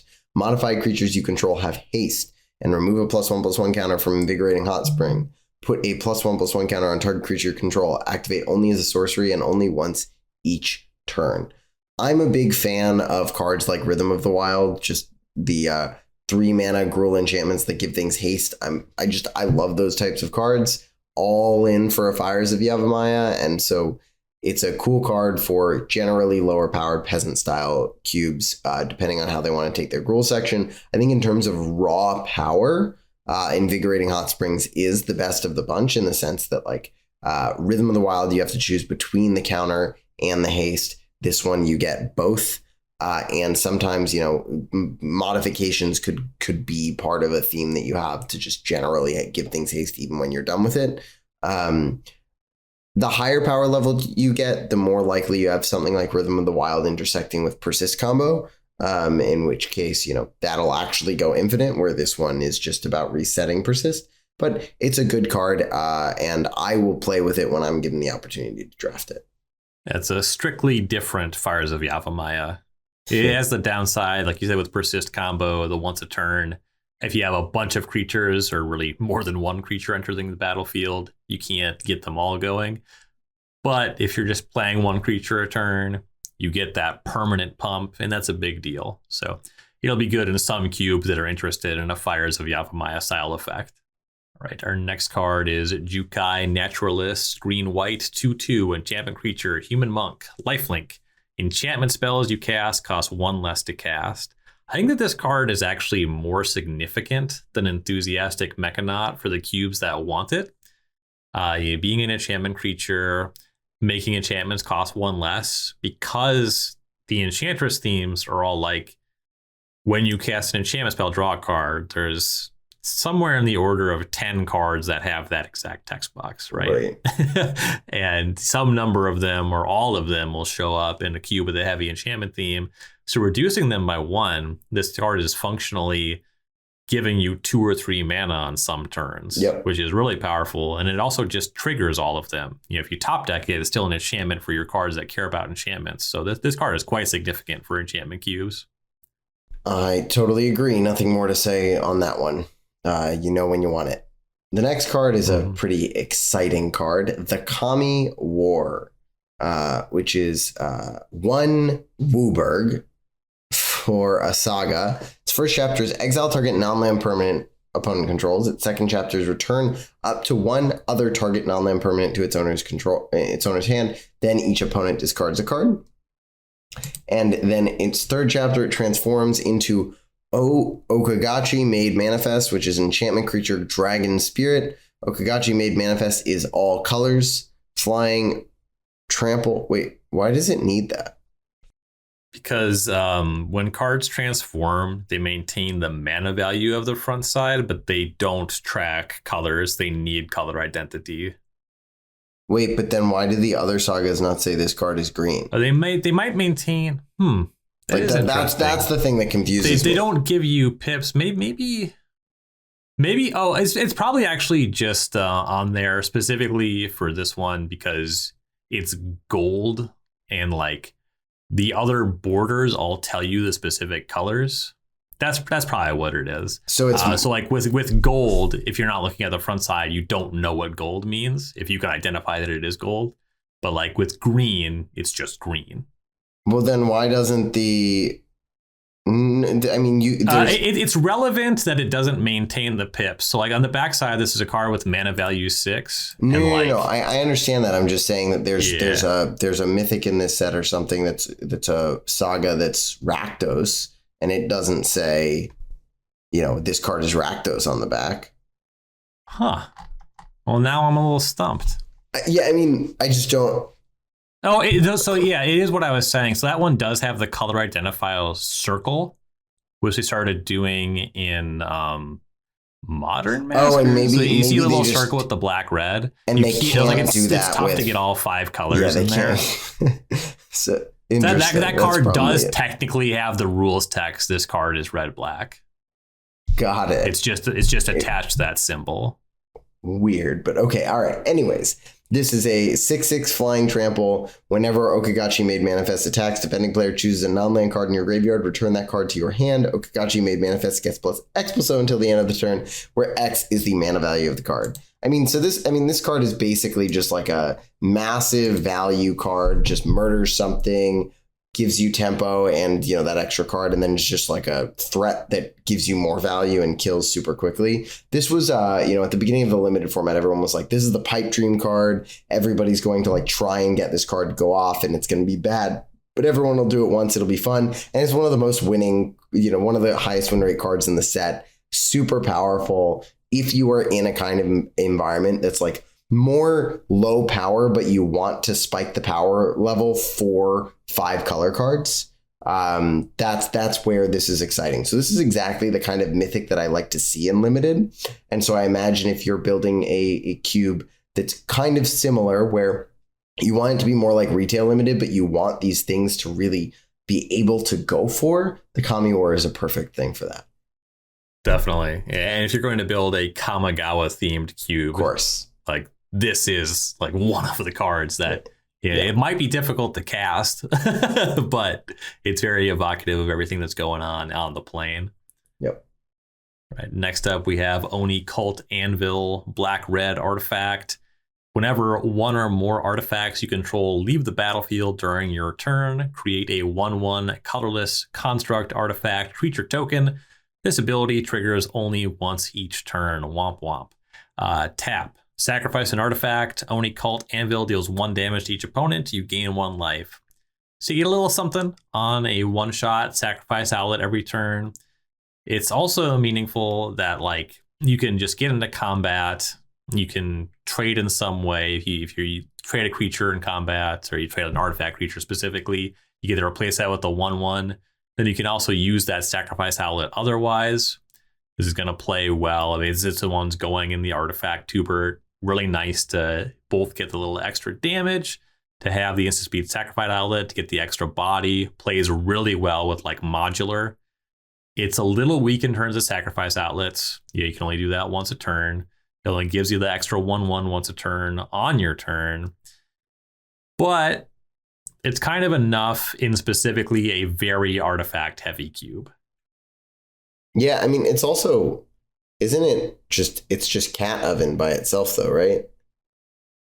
Like you once a turn you get to, I mean, obviously it's not in the sense that like the food does other things and, it's a little bit more of a mana investment, but it's a single card in which like you can just tap it to drain a turn while also, I guess, but you can't also block because it's whenever one or more on during your turn. That makes sense. Anyways, the card's good. I have a soft spot for it because it was my preview card. And I can just echo what you said. Artifact themes are going to do it. Sacrifice themes are going to do it. Not going to make higher power levels, but that's why it's a custom card. Mm-hmm. All right, our next card is Prodigies Prototype. Prodigies Prototype costs 1 white-blue for an artifact vehicle. Whenever one or more vehicles you control attack, create a 1/1 colorless pilot creature token with this creature crew's vehicles as though its power were 2 greater, and it has crew 2. It's 3/4. I mean, this is just a good statted card. I'd be really excited about this card if it wasn't a gold card. As a gold card, it's really hard for me to imagine cubes in which this fits, but it's good stats, good value for its cost. Yeah, gold is deflating. It does keep making more tokens, which is solid. And that 4 toughness is the relevant thing because it probably gets to keep attacking. So it's going to be a lower power level, maybe rarity restricted cube that cares about combat. And this card can fit solidly, depending what you're doing with your Azorius gold cards. Like you said, being gold is the most significant drawback there. Our next card is Satoru Umezawa. 1 blue black for a 2/4 legendary human ninja. Whenever you activate a ninjutsu ability, look at the top 3 cards of your library, put one of them into your hand and the rest on the bottom of your library in a random order. This ability triggers only once each turn, and each creature card in your hand has ninjutsu 2 blue black. This card is responsible for a lot of memes during preview season, specifically Blightsteel, Colossus, and Emrakul, the Aeon's Torn being ninjas. This card is currently in the Vintage Cube. The idea is that it fits into those cheaty style decks, kind of like a different angle if you have Reanimator stuff, a different version of Sneak Attack. As a 3 mana 2/4, the card will often have good attacks. Won't always be able to let you do the ninja thing, but that's the idea of the card. It does require you to really have kind of that cheaty thing. Like if you're specifically doing ninjas, I can kind of see it. You know, it does do something every time you use a ninjutsu ability. It is a ninja for any other tribal synergies you have going on for cards that call that out. It's a little bit inefficient, but 3 mana 2/4 is like a fine body. Yeah, it's a fine body in the same way Nessian Courser is a fine body. You know, like it's clunky. I think this card is clunky but exciting, and that's okay. I could see putting it in. Honestly, I could see putting this in my classic cube, and I could see putting it in my combat cube simply just because. I mean, one, it fits either of the themes in there with the cheaty stuff or the ninja stuff. But it's exciting and it creates cool moments. But my honest opinion is that the card's relatively too inefficient until you go pretty low down on the power spectrum. And then once you do, I could see it being a little too good because you go so low that now you're getting way too much value from it. But maybe not. I'm not so sure. It could be a cool card. Yeah, I do think that the appeal is largely in the excitement, like you said. I like the card a lot less than Kaito, though. Yes, for sure. All right. Our next card is Silver Fur Master, which is a more efficient ninja. Costs blue black for a creature rat ninja with ninjutsu for blue black. Ninjutsu abilities you activate cost 1 less to activate. Other ninja and rogue creatures you control get +1/+1. So, I mean, this is just like your ninja lord for your peasant cube that's supporting ninjutsu. Be a little careful because generally, and I think we've touched on this before, all-in ninja decks tend not to work as well as just blue-black decks that have good ninjutsu cards. Because you can't, it becomes hard to go all in on the enablers and all in on the payoffs. One of the cool things about the Fur Master is making the ninjutsu abilities cost 1 less means that you can shuffle your ninjas around a little bit more. So I'd be really excited to see this in the cube with Moon Snare Specialist, which was the blue 3 and a blue for the 2/2 Manowar that has ninjutsu for 2 and a blue. I've already had the experience of having Silver Fur Master in play and 2 Moon Snare Specialists to just shuffle them back and forth in limited, and just my opponent, you know, did I deal lethal that game? No. Did my opponent concede? Yes. Oh yeah. No reason to keep playing. And so Silver Fur Master certainly enabled that. It would have been a lot harder to do with that costing 3, and so it does some cool stuff for peasant cubes with the ninja themes. I really wish that the card was a rat ninja rogue. They just keep on just needling me a little bit more about the fact that they are not continuing to do anything with party. I was so excited to work on a party cube. It's like, oh cool, it's a rogue lord, but like it matters, like the card kind of needs to be a rogue to really work there. Right. Instead I have all these stupid fucking mill cards. But otherwise, I like if they just actually made it not pump rogues, I would like the card a lot more. But that's a me thing. So that does it for gold cards in the set. Now we're on to artifacts. Our first custom artifact is Circuit Mender, 3 mana for a 2/3 artifact creature insect. When Circuit Mender enters the battlefield, you gain 2 life, and when Circuit Mender leaves the battlefield, draw a card. This is feel like very familiar. Filigree Familiar, and it's just the same card with 1 extra toughness and a different creature type, right? No, the Filigree was a death trigger. This is a leave the battlefield trigger for the draw card. Oh, so it's 2 upgrades. Mm-hmm. The future is here. Yeah, I mean, it's an uncommon that can make it into your Peasant Cube. That's pretty solid value for a colorless card. Gains life, and the fact that the extra toughness really matters. Oh, yeah. I've talked about how life gain is pretty valuable for controlling decks in Peasant Cubes.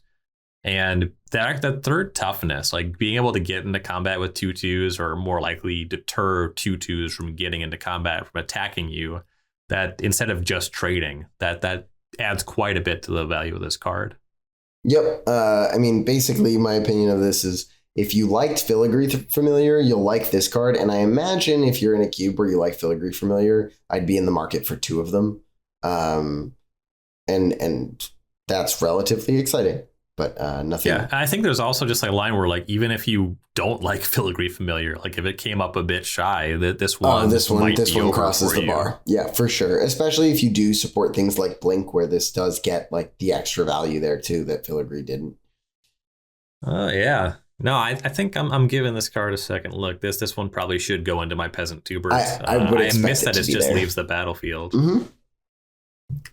All right. So our next card is Containment Construct, which is costs 2 mana. It's an artifact creature construct. Whenever you discard a card, you may exile that card from your graveyard. If you do, you may play that card this turn.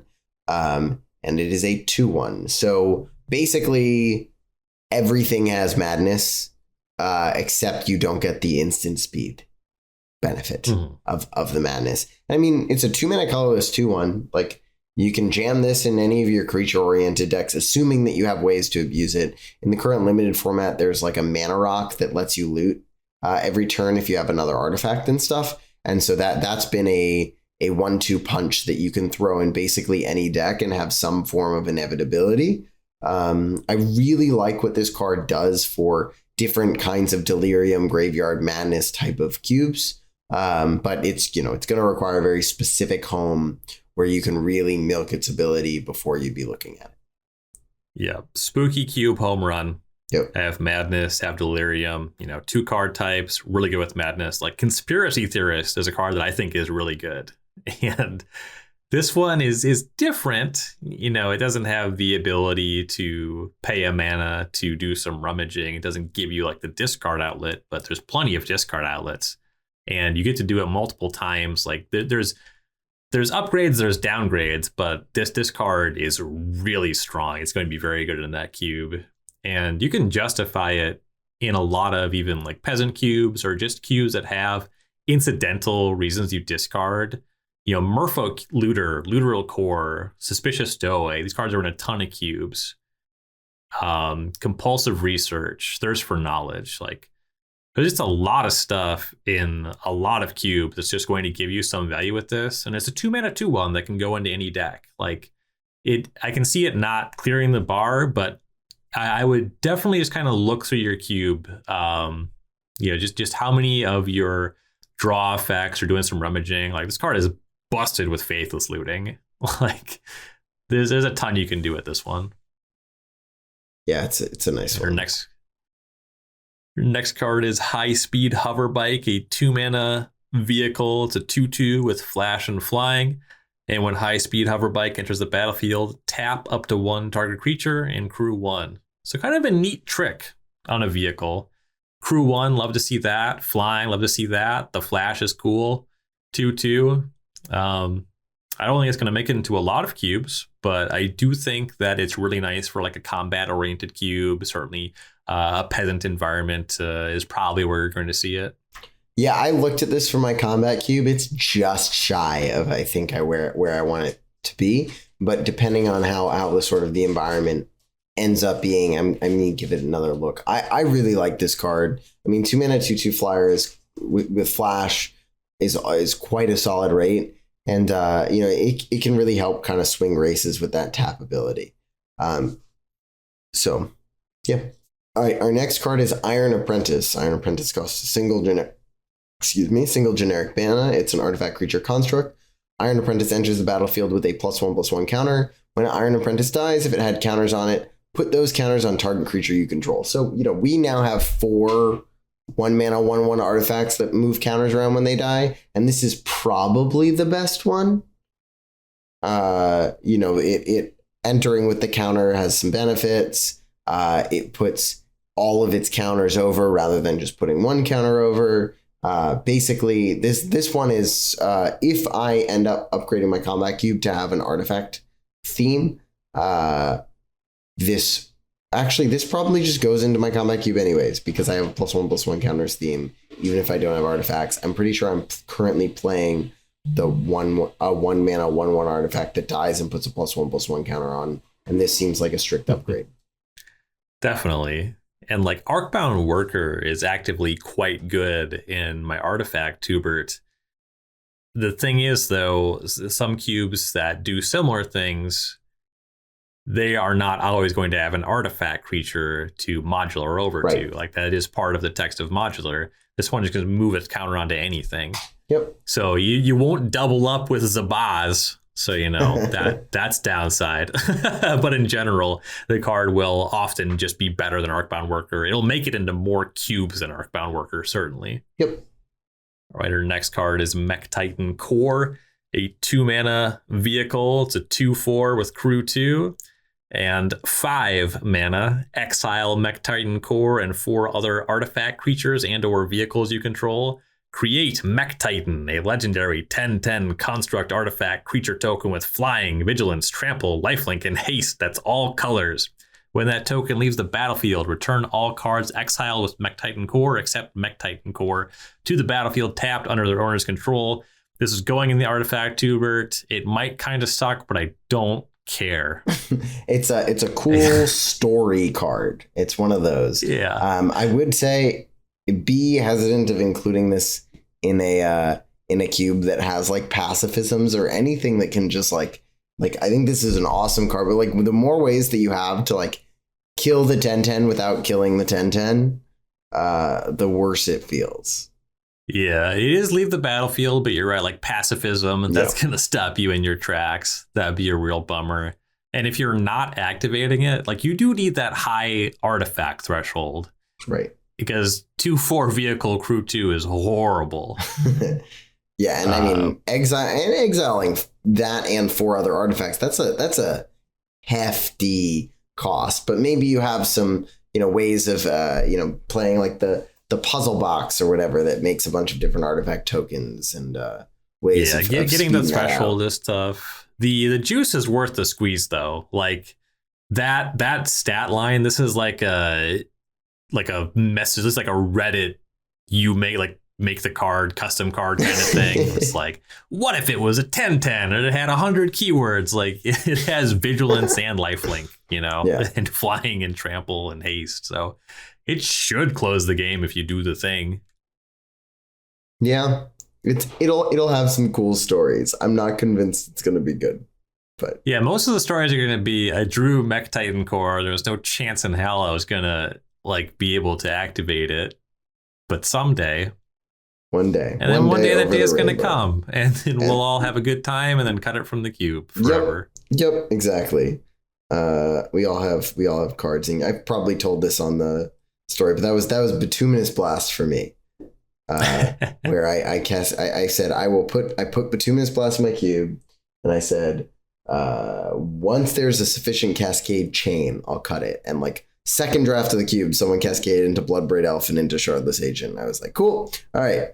Cutting Bituminous Blast now. Nice. I have a similar story with Berserk. That was in the Tempo Tuber for a time in the early lists. And it was just not making decks. And with the high threshold removal, it was actually actively quite bad in the cube. Mm-hmm. And I said, well, I'm going to keep it in until it kills somebody because I need this. Yep.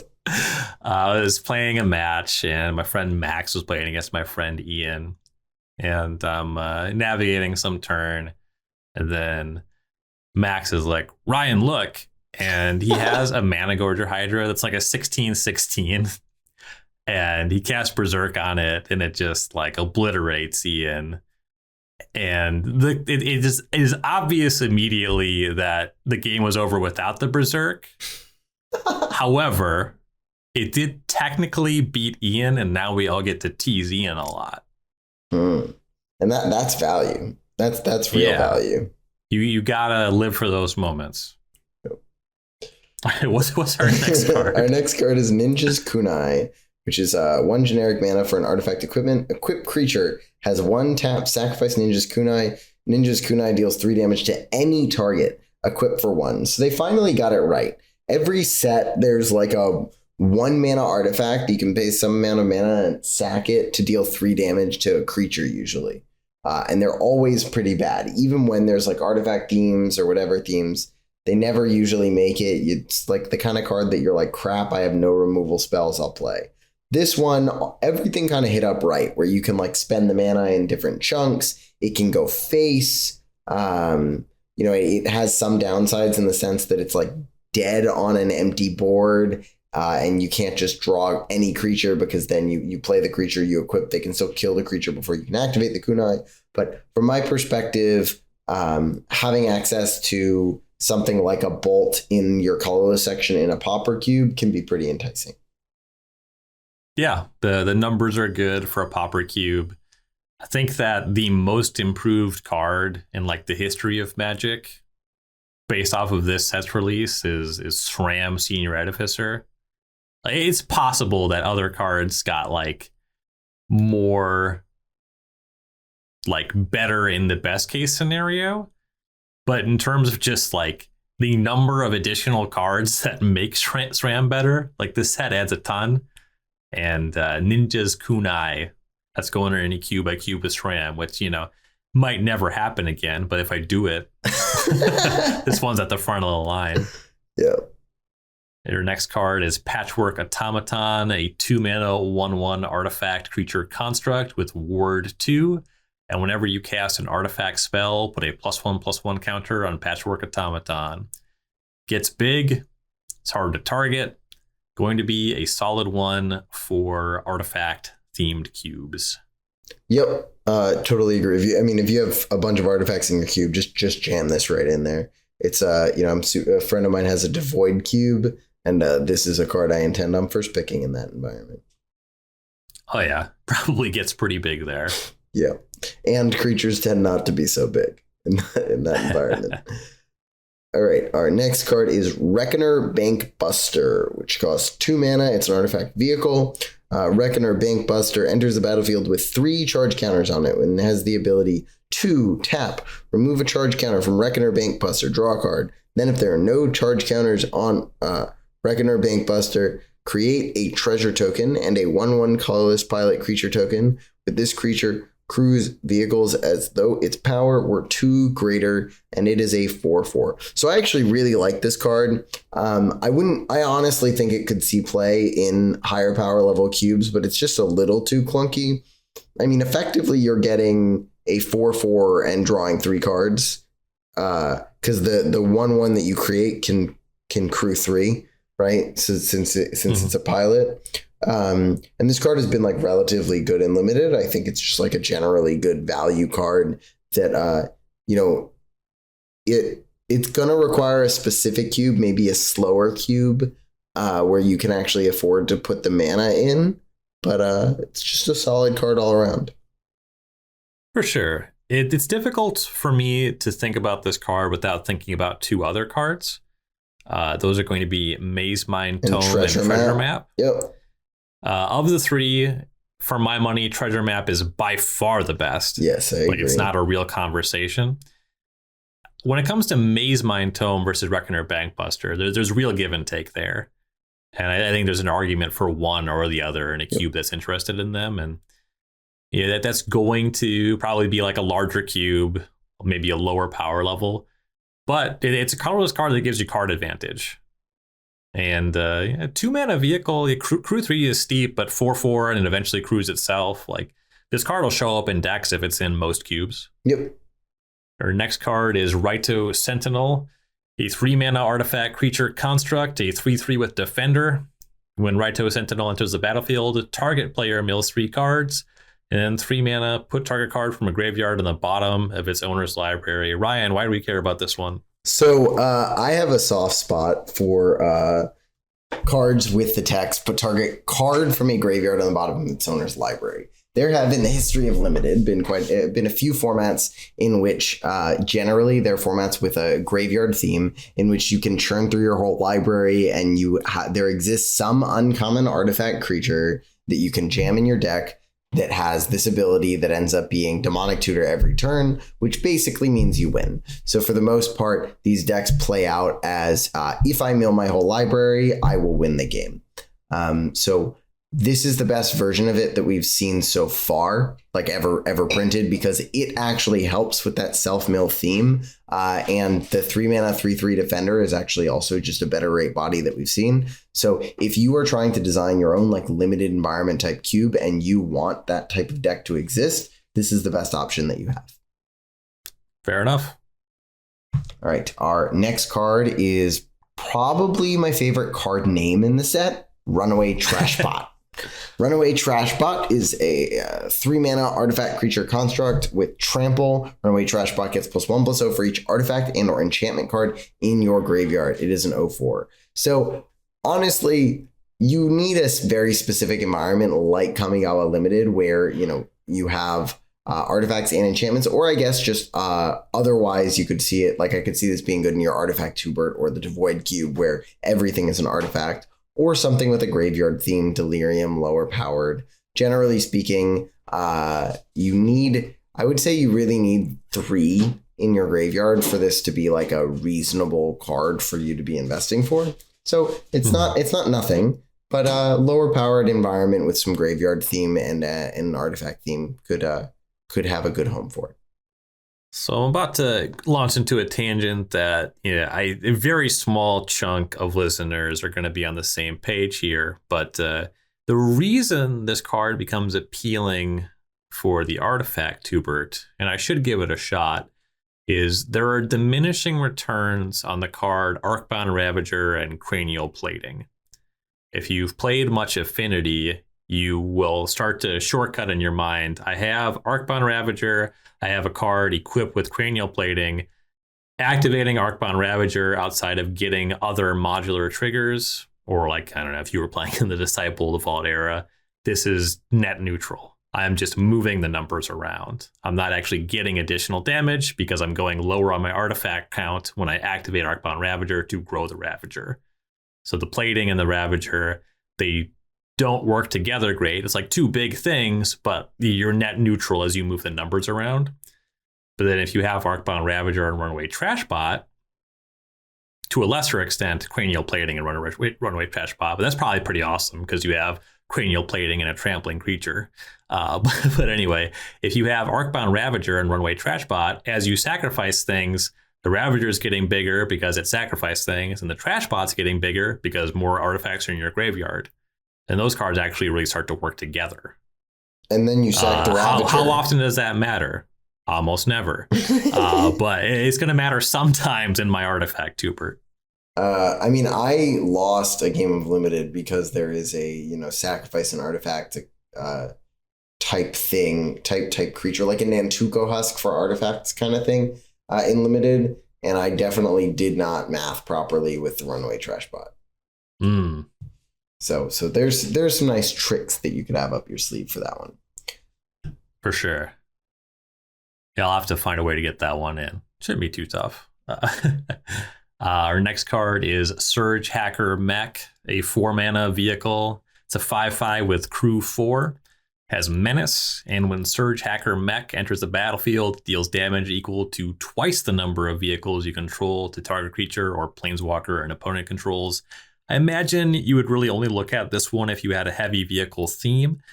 Every time we do vehicles, though, we get a few more cards that lend themselves to a vehicle theme. Of course, this card itself scales with vehicles. You can get a pretty nice Flame Tongue Kabu kind of effect there.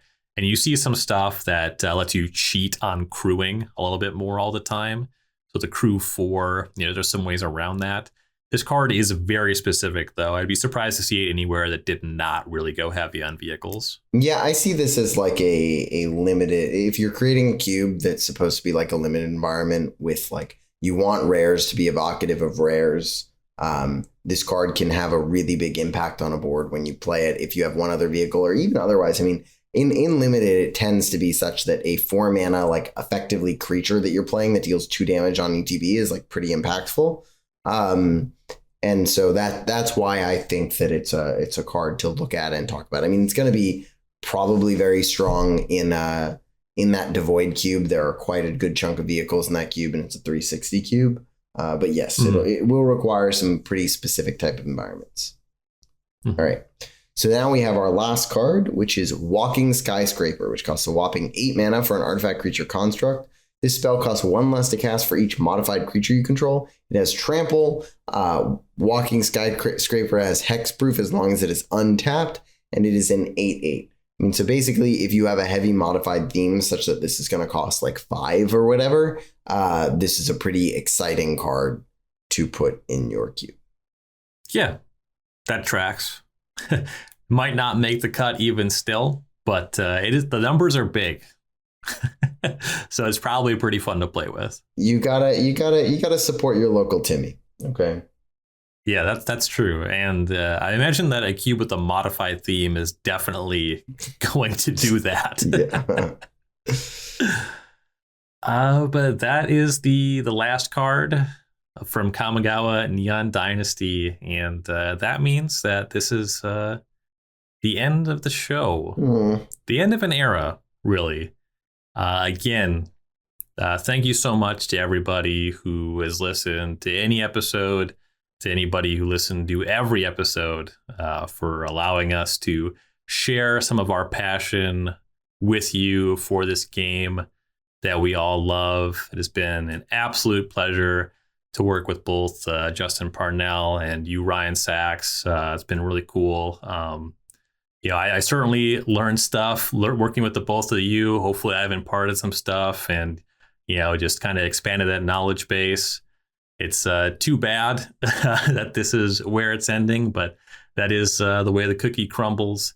It was going to end sometime, right? The joke I said about a friend who was saying something about Commander games, blah, blah, blah. The game should be this long. I said, if you didn't want the game to end, you shouldn't have started it.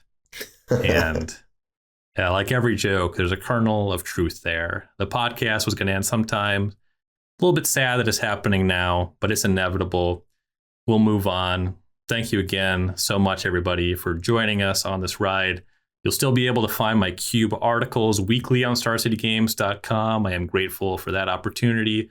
Definitely check those out. I'd appreciate that. I have some pretty exciting projects I've been working on, and I am excited to continue to share these things with you in that capacity. And any closing thoughts, Ryan, or plugs, any and all of that stuff from you? Well, as just to echo what you said, I've really enjoyed my time here, even though it hasn't been so long. I love talking about Magic. I've actually, something that I learned from writing articles at Star City is I gained a fondness for writing and talking about Magic more than playing it at some point. And I felt that way about just like the podcast that I've guested on, this podcast. It's always just more fun to talk about it and think about it. So having a platform for that was really nice while it lasted. And I guess that's not particularly gone. You can still find my articles twice a week on StarCityGames.com for the most recent limited stuff, whatever's going on. And my Twitter, I'll still be active and engaging with people about Cube and Limited in the Magic community. As for parting thoughts, I think, I get lost in this sometimes, and it's important to just reiterate, have fun. You can maybe, you want to design a new cube that is something very specific to how you like to engage with Magic, and you're not sure if other people would like it. And I just, do it. You're doing this for you. You build your cube for you. And I think you should have fun with it. Hell yeah.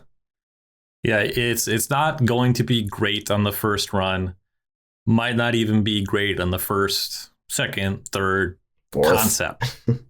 But it's going to stay bad if you don't build something. Yeah. You're not going to hit a home run your first at bat, and that's okay. You learn some stuff, you mix things together, and you get a little bit better all the time. And it's not like it's something where it's shameful to be quote unquote bad. You know, you're expressing yourself. You're figuring stuff out. It's fun. It's a game. You try to build something that's cool. You can share with other people, your friends, maybe strangers. It's all good. Play games together. Be excellent to each other. Have fun. Thank you so much to everybody one last time, and we'll see you on the other side.